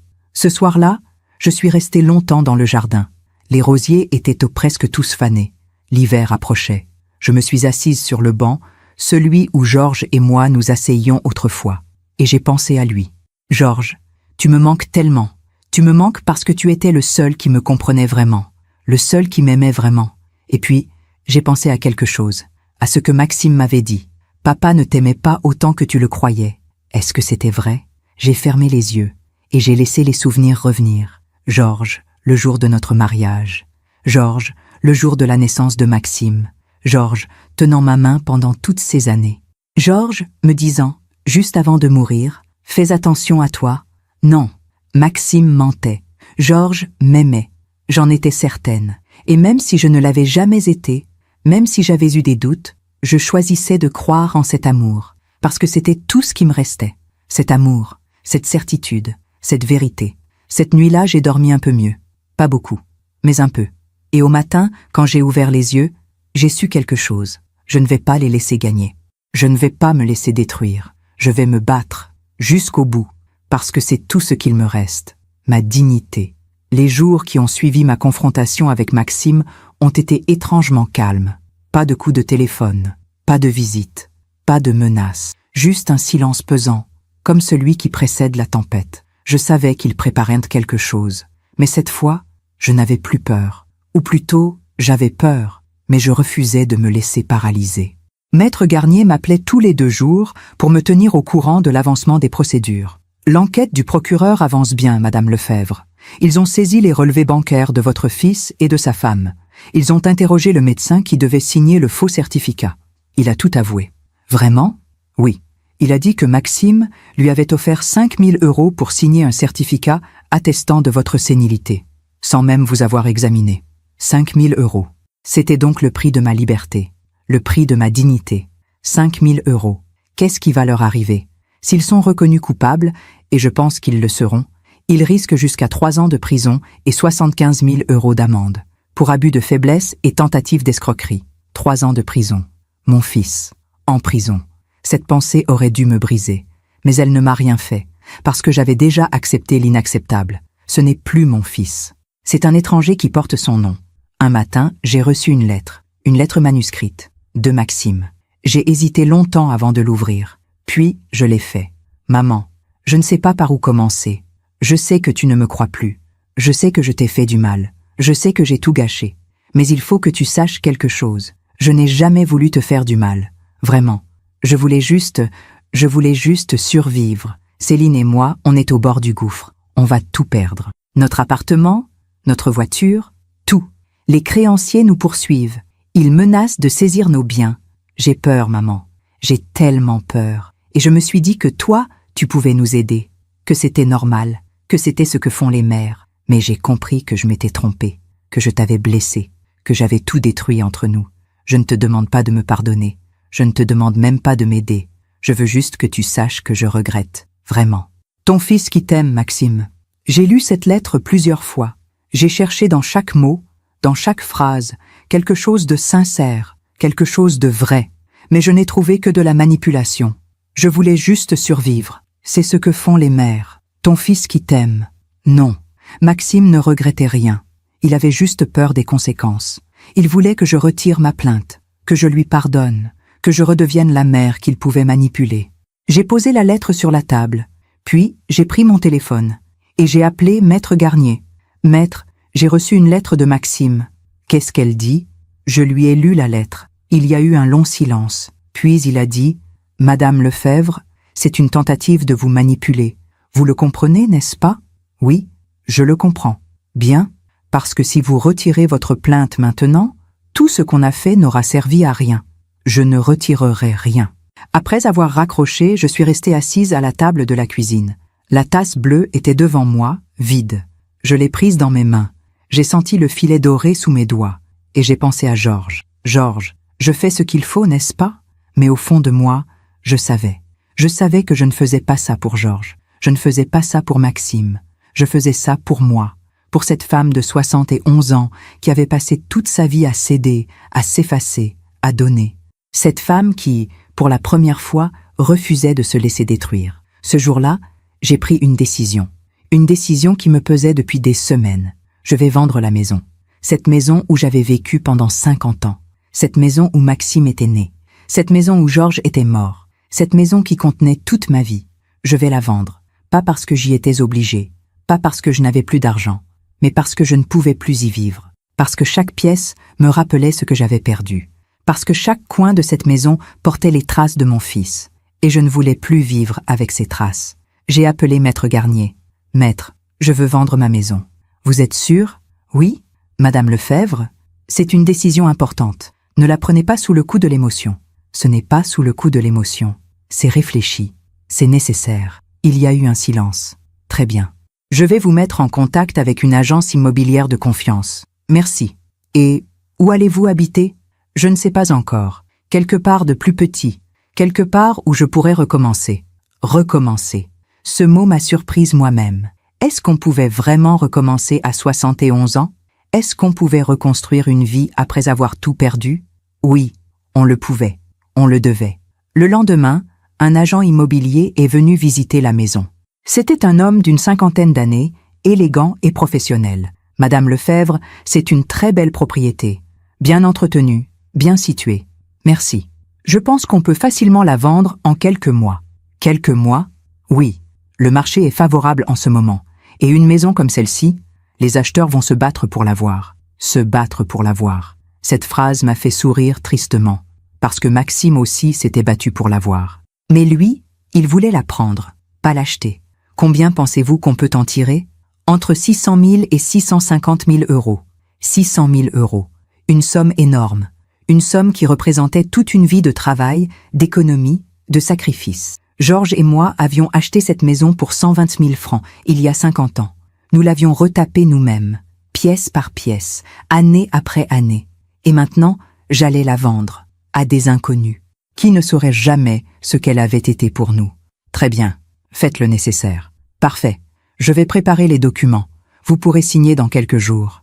Après son départ, j'ai fait le tour de la maison, lentement, pièce par pièce, comme pour dire au revoir. Le salon, où Georges et moi avions passé tant de soirées à lire, à parler, à simplement être ensemble. La cuisine, où j'avais préparé des milliers de repas. Où Maxime faisait ses devoirs à la table près de la fenêtre. La chambre de Maxime, que je n'avais jamais eu le cœur de transformer. Avec encore ses posters au mur, ses livres sur les étagères. Notre chambre, où Georges était mort dans mes bras. Et puis, le jardin. Ce jardin que j'aimais tant.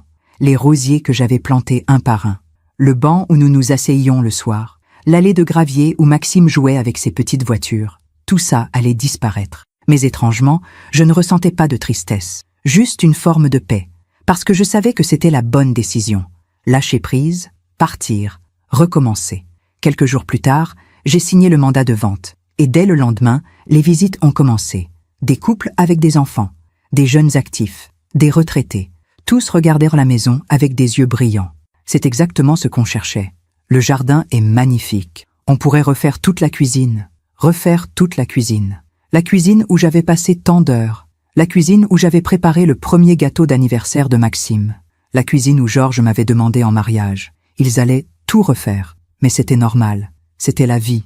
Les choses passaient, les gens passaient, et moi aussi, je passerais. Mais avant, je devais faire quelque chose. Quelque chose d'important. J'ai pris rendez-vous avec un notaire différent de celui qui avait réglé la succession de Georges. Quelqu'un que Maxime ne connaissait pas. Madame Lefebvre, que puis-je faire pour vous? Je veux modifier mon testament. Le notaire a hoché la tête. Très bien. Quelles sont vos volontés? J'ai pris une grande inspiration. Je veux déshériter mon fils. Il y a eu un silence. Madame Lefebvre, vous comprenez que c'est une décision grave? Oui. Et vous êtes certaine? Absolument certaine. Très bien. Je dois vous informer qu'en France, on ne peut pas totalement déshériter un enfant. Il aura toujours droit à sa réserve héréditaire. Mais vous pouvez réduire sa part au minimum légal. Combien? La moitié de ce que vous laissez. L'autre moitié, vous pouvez en disposer librement. Alors je veux léguer cette moitié à des associations. Quelles associations? J'ai réfléchi. Des associations qui aident les personnes âgées victimes d'abus. Des associations qui luttent contre la maltraitance. Le notaire a souri tristement. C'est un très beau geste, Madame Lefebvre. Après avoir signé le Nouveau Testament, je me suis sentie plus légère, pas heureuse, pas soulagée, mais plus légère, comme si un poids énorme venait de se soulever de mes épaules. Maxime aura sa part, mais il n'aura pas tout. Et surtout, il saura que je l'ai fait consciemment, que c'était mon choix, ma décision, ma dernière leçon. Les semaines suivantes, j'ai commencé à vider la maison, à trier mes affaires, à donner ce que je ne voulais plus garder. Les vêtements de Georges, que j'avais gardés dans l'armoire pendant 5 ans, les jouets de Maxime, rangés dans des cartons au grenier, les livres, les bibelots, les souvenirs, tout ce qui avait fait ma vie. Un jour, en triant les affaires de Georges, j'ai trouvé quelque chose, une boîte en bois, cachée tout au fond de son bureau. Je l'ai ouverte. À l'intérieur, il y avait des lettres qu'il m'avait écrites au fil des années, mais que je n'avais jamais reçues. J'ai ouvert la première. Ma chère Hortense, aujourd'hui, ça fait 20 ans qu'on est mariés, 20 ans que tu es à mes côtés, 20 ans que tu illumines ma vie. Je ne te l'ai jamais dit assez, mais tu es ce que j'ai de plus précieux que cette maison, plus précieux que tout l'argent du monde. Je t'aime, pour toujours. Georges, j'ai senti les larmes couler sur mes joues. Georges, mon Georges, tu m'aimais vraiment. J'ai lu toutes les lettres, une par une. Il y en avait 15, une pour chaque anniversaire de mariage, 15 lettres qu'il avait écrites mais jamais envoyées, parce qu'il était timide, parce qu'il avait du mal à dire les mots, mais il les avait écrits et il les avait gardés pour moi. Et dans la dernière lettre, celle de nos 45 ans de mariage, 2 ans avant sa mort, il avait écrit quelque chose qui m'a bouleversée. Hortense, je sais que je n'ai plus beaucoup de temps, je le sens. Et je veux que tu saches que si je pouvais recommencer ma vie, je la recommencerais exactement de la même façon, avec toi. Tu as été la meilleure chose qui me soit arrivée. Fais attention à toi, ma chérie. Parce que le monde n'est pas toujours tendre avec les gens comme toi. Les gens qui donnent trop, qui aiment trop, qui croient trop. Je t'aime, pour toujours. Georges, fais attention à toi. C'était donc ça, ces derniers mots qu'il m'avait dit sur son lit de mort. Il savait que j'allais me retrouver seule. Il savait que j'allais être vulnérable. Il savait que quelqu'un, peut-être même notre fils, pourrait essayer de profiter de moi. Et il avait essayé de me prévenir, à sa façon. Avec ces mots maladroits. Fais attention à toi. J'ai serré les lettres contre mon cœur. Et j'ai pleuré. Pas de tristesse, pas de regret, mais de reconnaissance. Merci Georges. Merci de m'avoir aimé. Merci de m'avoir protégé, même après ta mort. Merci pour ces lettres. Merci pour tout. Ce soir-là, j'ai pris la tasse bleue. Celle avec le filet doré. Je l'ai lavée une dernière fois. Je l'ai séchée avec soin. Et je l'ai emballée dans du papier bulle. Je l'emporterai avec moi, où que j'aille. Parce qu'elle est tout ce qui me reste de nous, de notre amour, de notre vie. 3 semaines plus tard, la maison a été vendue. À un jeune couple, avec 2 enfants. Ils étaient heureux, enthousiastes. On va être tellement bien ici. Les enfants vont adorer le jardin. Et moi, je leur ai souri. Parce que je savais que cette maison allait revivre, qu'elle allait entendre de nouveaux rires, qu'elle allait abriter de nouveaux souvenirs. Et c'était bien. Le jour du déménagement, je suis partie tôt le matin, avant que les nouveaux propriétaires arrivent. J'ai fait un dernier tour dans le jardin. J'ai touché les rosiers une dernière fois. Je me suis assise sur le banc. Et j'ai dit au revoir. Au revoir, Georges. Au revoir, Maxime. Celui que tu étais. Au revoir, maison. Au revoir, vie d'avant. Puis, je suis montée dans le taxi qui m'attendait. Avec mes valises, avec ma tasse bleue, avec les lettres de Georges. Et je suis partie. Vers un petit appartement que j'avais loué en ville. Un appartement lumineux, avec un balcon qui donnait sur un parc. Un appartement où personne ne me connaissait, où personne ne savait qui j'étais, où je pourrais recommencer, en silence, en paix, en dignité. 6 mois ont passé depuis mon déménagement. 6 mois dans ce petit appartement au 4e étage, avec vue sur le parc. 6 mois à reconstruire une vie, pas celle d'avant, une autre, plus petite peut-être, mais plus vraie. Les premiers jours avaient été difficiles. Je me réveillais la nuit, désorientée, cherchant mes repères. Où suis-je? Où est ma cuisine? Où est mon jardin? Mais petit à petit, je m'étais habituée à ce nouveau silence, à ces nouveaux murs, à cette nouvelle solitude, une solitude choisie cette fois. Chaque matin, je prenais mon café dans la tasse bleue, sur le balcon. Je regardais les arbres du parc bouger dans le vent. Je regardais les enfants jouer. Je regardais la vie continuer, sans moi. Et c'était bien ainsi. Je n'avais plus aucune nouvelle de Maxime, ni de Céline. Maître Garnier m'avait appelé quelques fois pour me tenir au courant de l'évolution des procédures judiciaires. Le procès aura lieu dans 3 mois, Madame Lefebvre. Bien, vous devrez témoigner. Je sais. Vous vous sentez prête? Oui. Mais la vérité, c'est que je ne pensais plus beaucoup à eux. Pas parce que je leur avais pardonné, mais parce que j'avais compris quelque chose d'essentiel. Ils n'avaient plus de pouvoir sur moi. Je n'attendais plus rien d'eux. Ni excuses, ni regrets, ni amour. Rien. Et cette absence d'attente était une libération. Un après-midi, alors que je lisais sur mon balcon, mon téléphone a sonné. C'était un numéro inconnu. J'ai hésité, puis j'ai décroché. « Allô?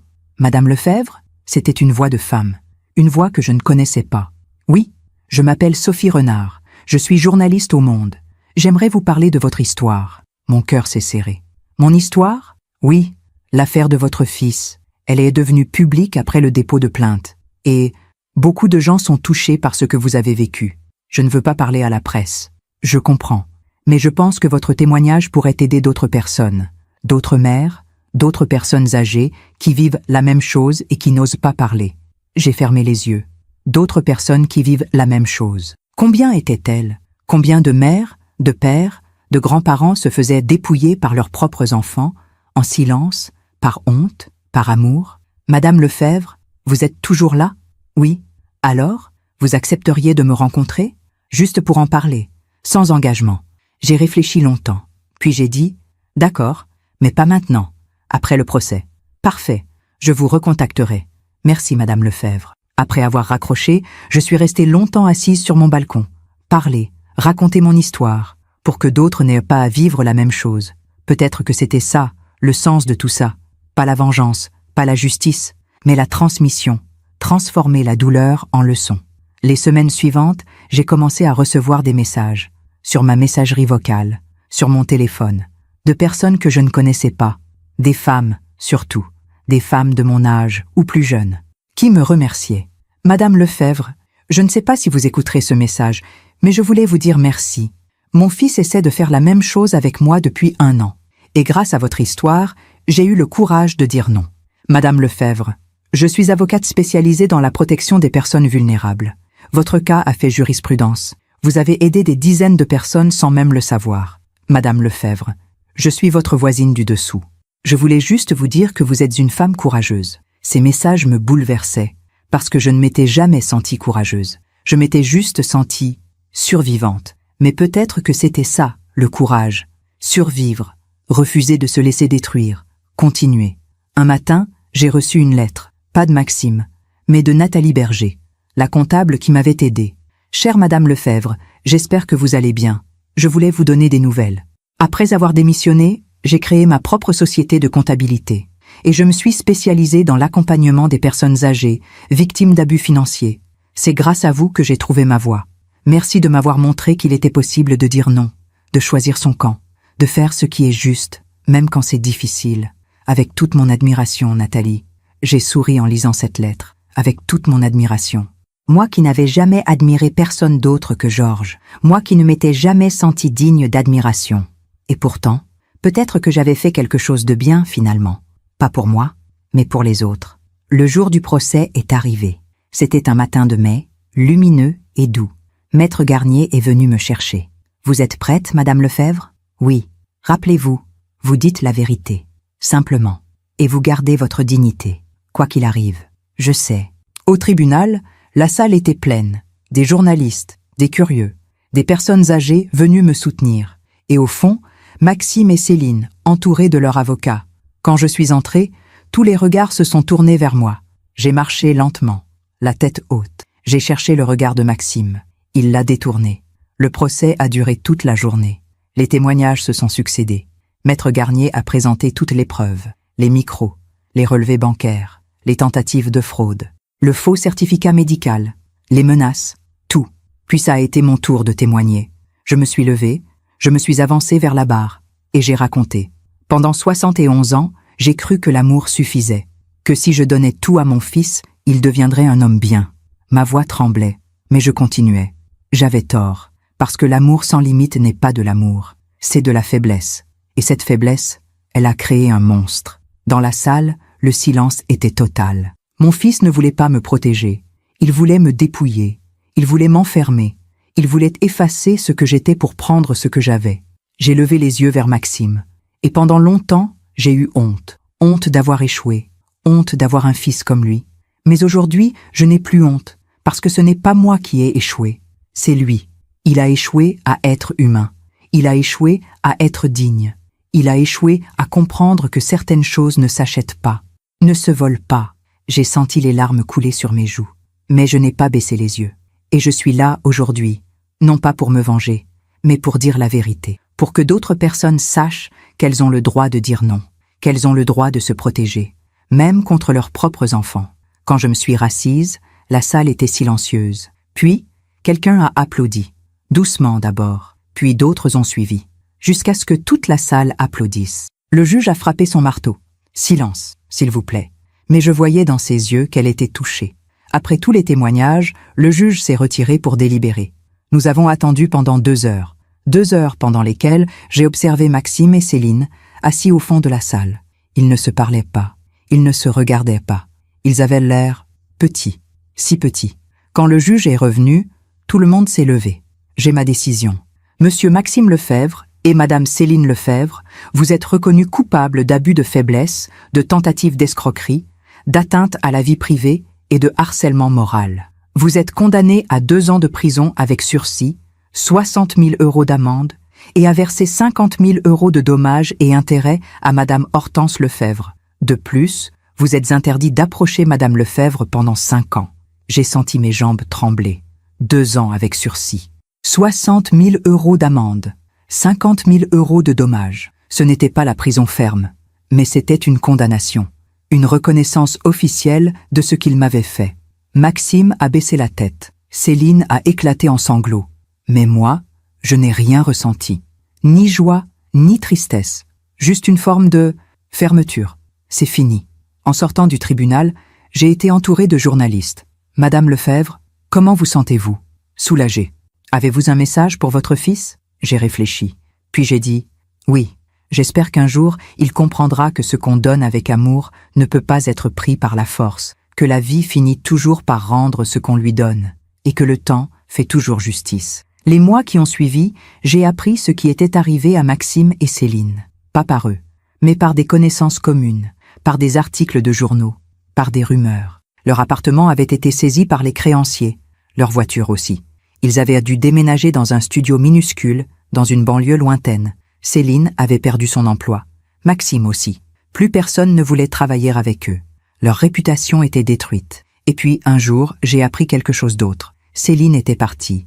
Elle avait quitté Maxime. Elle avait demandé le divorce. Elle a dit qu'elle ne pouvait plus vivre avec un homme qui l'avait entraînée dans cette histoire, m'avait raconté Madame Blanchard, mon ancienne voisine, que je voyais encore de temps en temps. Elle l'avait entraîné, lui? J'ai souri amèrement. Même dans la défaite, Céline refusait de prendre sa part de responsabilité. « Et Maxime ?» avais-je demandé malgré moi. « Il est seul, complètement seul. Ses amis l'ont abandonné. Sa femme l'a quitté. Et il paraît qu'il a essayé de trouver du travail, mais personne ne veut de lui. Il est seul. Ces mots auraient dû me faire quelque chose. De la pitié peut-être, ou de la satisfaction. Mais je n'ai rien ressenti. Parce que ce n'était pas moi qui l'avais puni. C'était la vie. La vie qui rend toujours ce qu'on lui donne. 1 an après le procès, j'ai reçu une dernière lettre de Maxime. Une lettre courte, manuscrite. Maman, je ne sais pas si tu liras cette lettre. Je ne sais même pas si tu la recevras. Mais il fallait que je te l'écrive. Je suis seule, complètement seule. Céline est partie. Je n'ai plus d'amis, plus de travail, plus rien. Et chaque jour, je me réveille en pensant à toi, à ce que je t'ai fait, à ce que j'ai détruit. Je ne te demande pas de me pardonner. Je sais que je ne le mérite pas. Je voulais juste que tu saches que tu avais raison. La vie finit toujours par rendre ce qu'on lui donne. Et moi, j'ai donné de la cruauté. Alors c'est ce que je reçois. Je suis désolée. Maxime, j'ai lu cette lettre plusieurs fois. Et pour la première fois depuis longtemps, j'ai ressenti quelque chose pour mon fils. Pas de l'amour, pas de la pitié, mais une forme de compassion distante. Il souffre, et c'est normal, parce que la douleur est parfois le seul professeur qui peut nous apprendre ce que les mots n'ont jamais pu enseigner. Mais je n'ai pas répondu à sa lettre, parce que ce n'était plus mon rôle de le consoler. Ce n'était plus mon rôle de le sauver. Il devait apprendre seul. Il devait affronter seul les conséquences de ses choix. Et moi, je devais continuer ma vie, ma nouvelle vie, cette vie que j'avais reconstruite, pierre par pierre, jour après jour. Un matin, assise sur mon balcon avec ma tasse bleue, j'ai regardé le parc. Les arbres étaient en fleurs, les enfants jouaient, le soleil brillait, et j'ai pensé, c'est ça la justice, pas la vengeance, pas la punition, mais l'équilibre. Maxime avait voulu tout prendre, et il avait tout perdu. Moi, j'avais tout donné, et j'avais retrouvé l'essentiel. Ma dignité, ma paix, ma liberté. Ce jour-là, j'ai rencontré la journaliste, Sophie Renard. Nous nous sommes retrouvés dans un café près de chez moi. Elle était jeune, sérieuse, attentive. « Madame Lefebvre, merci d'avoir accepté de me parler. Je vous en prie, je voulais vous poser une question. Après tout ce que vous avez vécu, est-ce que vous regrettez d'avoir été une mère aimante ?» J'ai réfléchi longtemps. Puis j'ai dit « Non, je ne regrette pas d'avoir aimé mon fils. Je regrette de ne pas avoir su poser de limites, de ne pas avoir compris que l'amour sans responsabilité n'est pas de l'amour, c'est de la complaisance. Et si vous pouviez revenir en arrière, je ferais les choses différemment. J'aimerais toujours, mais j'exigerais aussi, j'enseignerais aussi. Parce qu'un enfant a besoin de savoir que le monde ne lui doit rien, qu'il doit mériter ce qu'il reçoit, qu'il doit respecter ceux qu'il aime. » Sophie a noté mes paroles. Puis elle a levé les yeux vers moi. « Vous savez que votre histoire a changé la vie de beaucoup de gens ? » ?»« Oui, c'est ce qu'on me dit. »« Et vous, est-ce que ça a changé votre vie ?» J'ai souri. « Oui, parce que j'ai appris quelque chose d'essentiel. » « As-tu quoi ? Que la vie n'est pas juste, mais qu'elle est équilibrée. Tôt ou tard, chacun reçoit ce qu'il a donné. Le bien comme le mal, la cruauté comme la bonté. C'est ça le karma ? Peut-être, ou peut-être que c'est juste la vie qui suit son cours. » L'article est paru 2 semaines plus tard. Il s'intitulait « Hortense Lefebvre, quand l'amour maternel devient prison ». Et il racontait mon histoire, sans haine, sans jugement, juste la vérité. Après la parution, j'ai reçu des centaines de messages, de femmes, d'hommes, de fils, de filles qui avaient lu l'article et qui avaient compris qu'ils avaient fait du mal, compris qu'ils devaient changer. Et j'ai compris quelque chose. Ma douleur n'avait pas été inutile. Elle avait servi. Elle avait ouvert les yeux d'autres personnes. Elle avait sauvé d'autres vies. Et ça, c'était la vraie justice. La justice silencieuse. Celle qui transforme la souffrance en leçon. Celle qui guérit en transmettant. 3 ans ont passé depuis le procès. 3 ans depuis ce jour où j'ai regardé mon fils pour la dernière fois dans une salle de tribunal. 3 ans pendant lesquels j'ai reconstruit une vie que je n'aurais jamais imaginée. Ce matin, comme tous les matins, je me suis réveillée dans mon petit appartement. J'ai ouvert les rideaux. Le soleil entrait par la fenêtre, doux et chaud. Le parc en face était déjà plein de vie. Des enfants qui jouaient, des couples qui se promenaient, des personnes âgées assises sur les bancs. La vie continuait. Toujours. Je suis allée dans la cuisine. J'ai pris la tasse bleue, celle avec le filet doré. Je l'ai remplie de café. Et je me suis installée sur le balcon. 3 ans. 3 ans que je n'avais plus eu aucun contact avec Maxime. Il m'avait envoyé quelques lettres au début. Des lettres pleines de regrets, de demandes implicites, de culpabilité maladroite. Je ne lui avais jamais répondu, pas par cruauté, mais parce que je savais que ce n'était pas à moi de le sauver. Certaines leçons, on doit les apprendre seul. J'avais appris par Madame Blanchard qu'il avait fini par trouver un emploi. Un petit emploi dans une société de logistique. Rien à voir avec ce qu'il avait rêvé. Mais un emploi quand même. Il a l'air différent, m'avait-elle dit. Plus calme, plus humble. Comme s'il avait enfin compris quelque chose. Compris quoi? Que la vie ne lui devait rien? Que l'argent n'achète pas la dignité? Que l'amour d'une mère n'est pas un droit, mais un cadeau? Je ne savais pas. Et au fond, ce n'était plus mon problème. Moi, j'avais appris autre chose. J'avais appris que la vie après la perte pouvait être belle aussi. Différente, plus petite peut-être, mais plus vraie. Après la parution de l'article dans Le Monde, j'étais devenue, sans le vouloir, une sorte de symbole. Des associations m'avaient contacté pour témoigner. Des écoles, des centres sociaux, des maisons de retraite m'invitaient à parler, à raconter mon histoire, à dire aux autres « vous avez le droit de dire non ». Au début, j'avais hésité. Parler de tout ça encore et encore, c'était rouvrir la blessure. Mais petit à petit, j'avais compris que ce n'était pas une blessure, c'était une cicatrice. Et les cicatrices, elles ne font plus mal. Elles témoignent juste qu'on a survécu. Alors, j'avais accepté. Et chaque fois que je racontais mon histoire, je voyais des regards changer. Des femmes qui hochaient la tête, des hommes qui baissaient les yeux, des jeunes qui comprenaient soudain ce qu'ils faisaient à leurs parents. Un jour, après une conférence dans une maison de retraite, une vieille dame s'était approchée de moi. Elle devait avoir 80 ans, le dos voûté, les mains tremblantes. « Madame Lefebvre, merci. Merci pourquoi? Pour avoir dit tout haut ce que je n'ai jamais osé dire. » Elle avait les larmes aux yeux. « Mon fils me demande de l'argent depuis 20 ans. À chaque fois je dis oui, parce que j'ai peur qu'il m'abandonne, parce que je crois que c'est ça, être une bonne mère. Et maintenant je sais que je peux dire non, que j'ai le droit, que ça ne fait pas de moi une mauvaise mère. » Elle m'avait serré dans ses bras, et j'avais compris. C'était pour ça que tout ça était arrivé. Pas pour me punir, pas pour me briser, mais pour que je puisse aider les autres. Ce matin, sur mon balcon, j'ai pensé à tout ça, à ce chemin que j'avais parcouru, de cette femme qui donnait tout sans compter, à cette femme qui avait appris à se protéger, de cette mère qui croyait que l'amour suffisait, à cette femme qui savait maintenant que l'amour sans limite n'est pas de l'amour. Mon téléphone a sonné. C'était un numéro que je ne connaissais pas. J'ai hésité, puis j'ai décroché. « Allô? Madame Lefebvre? C'est Nathalie Berger. » Nathalie, la comptable qui m'avait sauvée en me donnant les preuves contre Maxime. « Nathalie, comment allez-vous? »« Très bien. Et vous? »« Bien aussi. Je vous appelle parce que j'ai quelque chose à vous dire. » Elle a marqué une pause. « J'ai créé une association. Une association pour aider les personnes âgées victimes d'abus financiers. C'est merveilleux, Nathalie. »« Oui? Et je voulais vous demander, est-ce que vous accepteriez d'en être la marraine? » La marraine. Moi, cette femme qui, il y a 3 ans, ne savait même pas comment se défendre. Je ne sais pas si... Hortense, je peux vous appeler Hortense? Vous êtes exactement la personne qu'il nous faut. Vous avez vécu ce que vivent des milliers de personnes en silence. Et vous avez trouvé la force de dire non, de vous battre, de survivre. J'ai senti les larmes monter. D'accord, d'accord? Oui, j'accepte. Après avoir raccroché, je suis restée longtemps assise, la tasse bleue entre mes mains.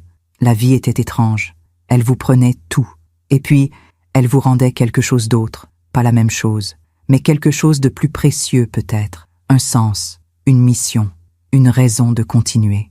L'après-midi, je suis allée me promener dans le parc. C'était l'automne.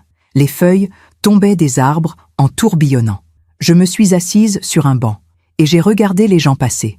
Des familles, des couples, des enfants avec leurs parents, des mères avec leurs fils. Et j'ai pensé à Maxime, mon fils, mon unique enfant. Je ne le haïssais plus, je ne l'aimais plus comme avant non plus. C'était quelque chose entre les deux, un mélange de tristesse, de regret et d'acceptation. Il est ce qu'il est, et moi, je suis ce que je suis. Nous avons fait nos choix, et maintenant, nous vivons avec. Est-ce que j'aurais voulu que les choses se passent autrement? Oui, bien sûr que oui. J'aurais voulu avoir un fils qui m'aime pour ce que je suis, pas pour ce que je possède. J'aurais voulu vieillir entouré de ma famille. J'aurais voulu transmettre cette maison, ces souvenirs, cet amour. Mais la vie n'avait pas voulu ça. La vie m'avait donné autre chose. La solitude, oui. Mais aussi la liberté, la dignité, la paix. Et au fond, C'était peut-être mieux ainsi, parce que j'avais appris ce que beaucoup de gens ne comprennent jamais, qu'on peut survivre à la perte, qu'on peut reconstruire, qu'on peut être seul sans être abandonné. Ce soir-là, en rentrant chez moi, j'ai trouvé une lettre dans ma boîte aux lettres, une enveloppe blanche, sans timbre. Quelqu'un l'avait déposée directement.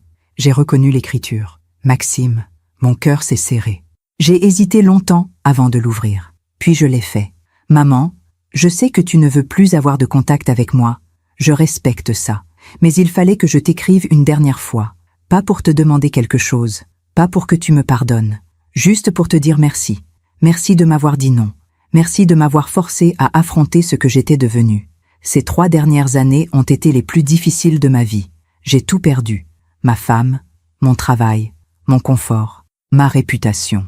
Mais j'ai gagné quelque chose d'autre. La vérité sur moi-même. Et cette vérité, aussi douloureuse soit-elle, m'a libéré. J'ai compris que je n'étais pas l'homme que je croyais être, que j'avais été égoïste, cruel, aveugle. Et surtout, j'ai compris que tu avais raison. La vie finit toujours par rendre ce qu'on lui donne. Je ne sais pas si un jour tu pourras me pardonner. Je ne sais même pas si je le mérite. Mais je voulais que tu saches que je suis désolé. Vraiment désolé.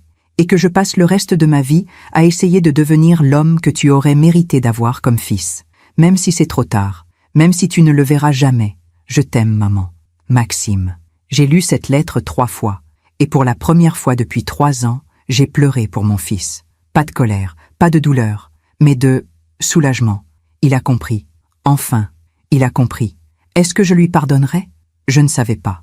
Le pardon n'était pas quelque chose qui se décidait. C'était quelque chose qui venait, ou qui ne venait pas. Mais au moins, maintenant, je savais qu'il avait compris. Que ma décision de dire non n'avait pas été inutile. Qu'elle l'avait sauvé, d'une certaine façon. En le forçant à grandir. En le forçant à devenir enfin un homme. Cette nuit-là, j'ai dormi paisiblement. Pour la première fois depuis des années, j'ai fait un rêve.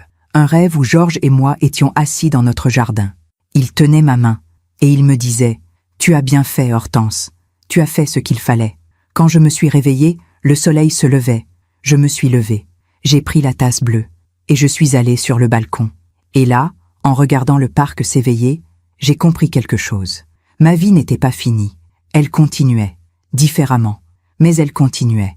Et si mon histoire pouvait aider ne serait-ce qu'une femme à ouvrir les yeux, ne serait-ce qu'une mère à poser des limites, ne serait-ce qu'une personne à comprendre que l'amour sans respect n'est pas de l'amour, alors tout cela aurait eu un sens. Aujourd'hui, j'ai 74 ans.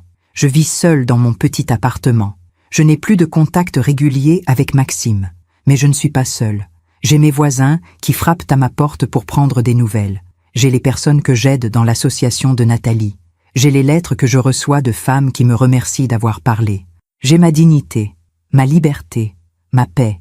Et j'ai compris quelque chose d'essentiel. Le bonheur n'est pas dans ce qu'on possède. Il n'est pas dans ce qu'on donne. Il est dans ce qu'on est. Je ne suis plus cette femme qui donnait tout sans compter. Je ne suis plus cette mère qui croyait que l'amour suffisait. Je suis devenue une femme qui sait dire non. Une femme qui sait se protéger. Une femme qui sait que parfois, la plus grande preuve d'amour, c'est de laisser l'autre affronter ses propres choix. Et si je pouvais revenir en arrière, qu'est-ce que je changerais? Beaucoup de choses. J'aurais posé des limites plus tôt. J'aurais exigé le respect en même temps que je donnais l'amour. J'aurais compris que dire non, ce n'est pas rejeter. C'est protéger. Mais je ne regrette rien. Parce que cette douleur m'a transformée. Elle m'a appris qui j'étais vraiment. Elle m'a donné une force que je ne savais pas avoir. Et elle a fait de moi quelqu'un qui peut aider les autres. Alors aujourd'hui, assise sur mon balcon, avec ma tasse bleue entre les mains, je regarde le parc, je regarde la vie continuer, et je me dis, c'est ça, la vraie victoire, pas la vengeance, pas la justice des tribunaux, mais cette paix intérieure, cette certitude d'avoir fait ce qui était juste, cette liberté d'être enfin moi-même. Et si vous m'écoutez en ce moment, vous qui avez peut-être vécu la même chose, vous qui donnez tout sans recevoir, vous qui avez peur de dire non, je veux que vous sachiez quelque chose. Vous n'êtes pas seul, vous n'êtes pas folle, vous n'êtes pas égoïste. Vous avez le droit de vous protéger. Vous avez le droit d'exiger le respect. Vous avez le droit de dire non à ceux qui veulent vous dépouiller, même si ce sont vos propres enfants. Parce que l'amour, le vrai amour, ce n'est pas tout donner. C'est donner en respectant ce qu'on est. C'est aimer en posant des limites. C'est protéger l'autre en le laissant grandir. Et si mon histoire peut vous aider à ouvrir les yeux, si elle peut vous donner la force de dire non, si elle peut vous montrer qu'on peut survivre à la perte et retrouver la paix, alors tout cela aura eu un sens. Merci de m'avoir écouté jusqu'au bout. Si cette histoire a touché votre cœur, abonnez-vous et activez la cloche pour entendre d'autres femmes qui ont transformé la douleur en sagesse. Chaque jour, une femme, une leçon de vie. Partagez cette histoire avec quelqu'un que vous aimez. Parfois, une histoire change toute une journée. Que Dieu vous bénisse et à très bientôt.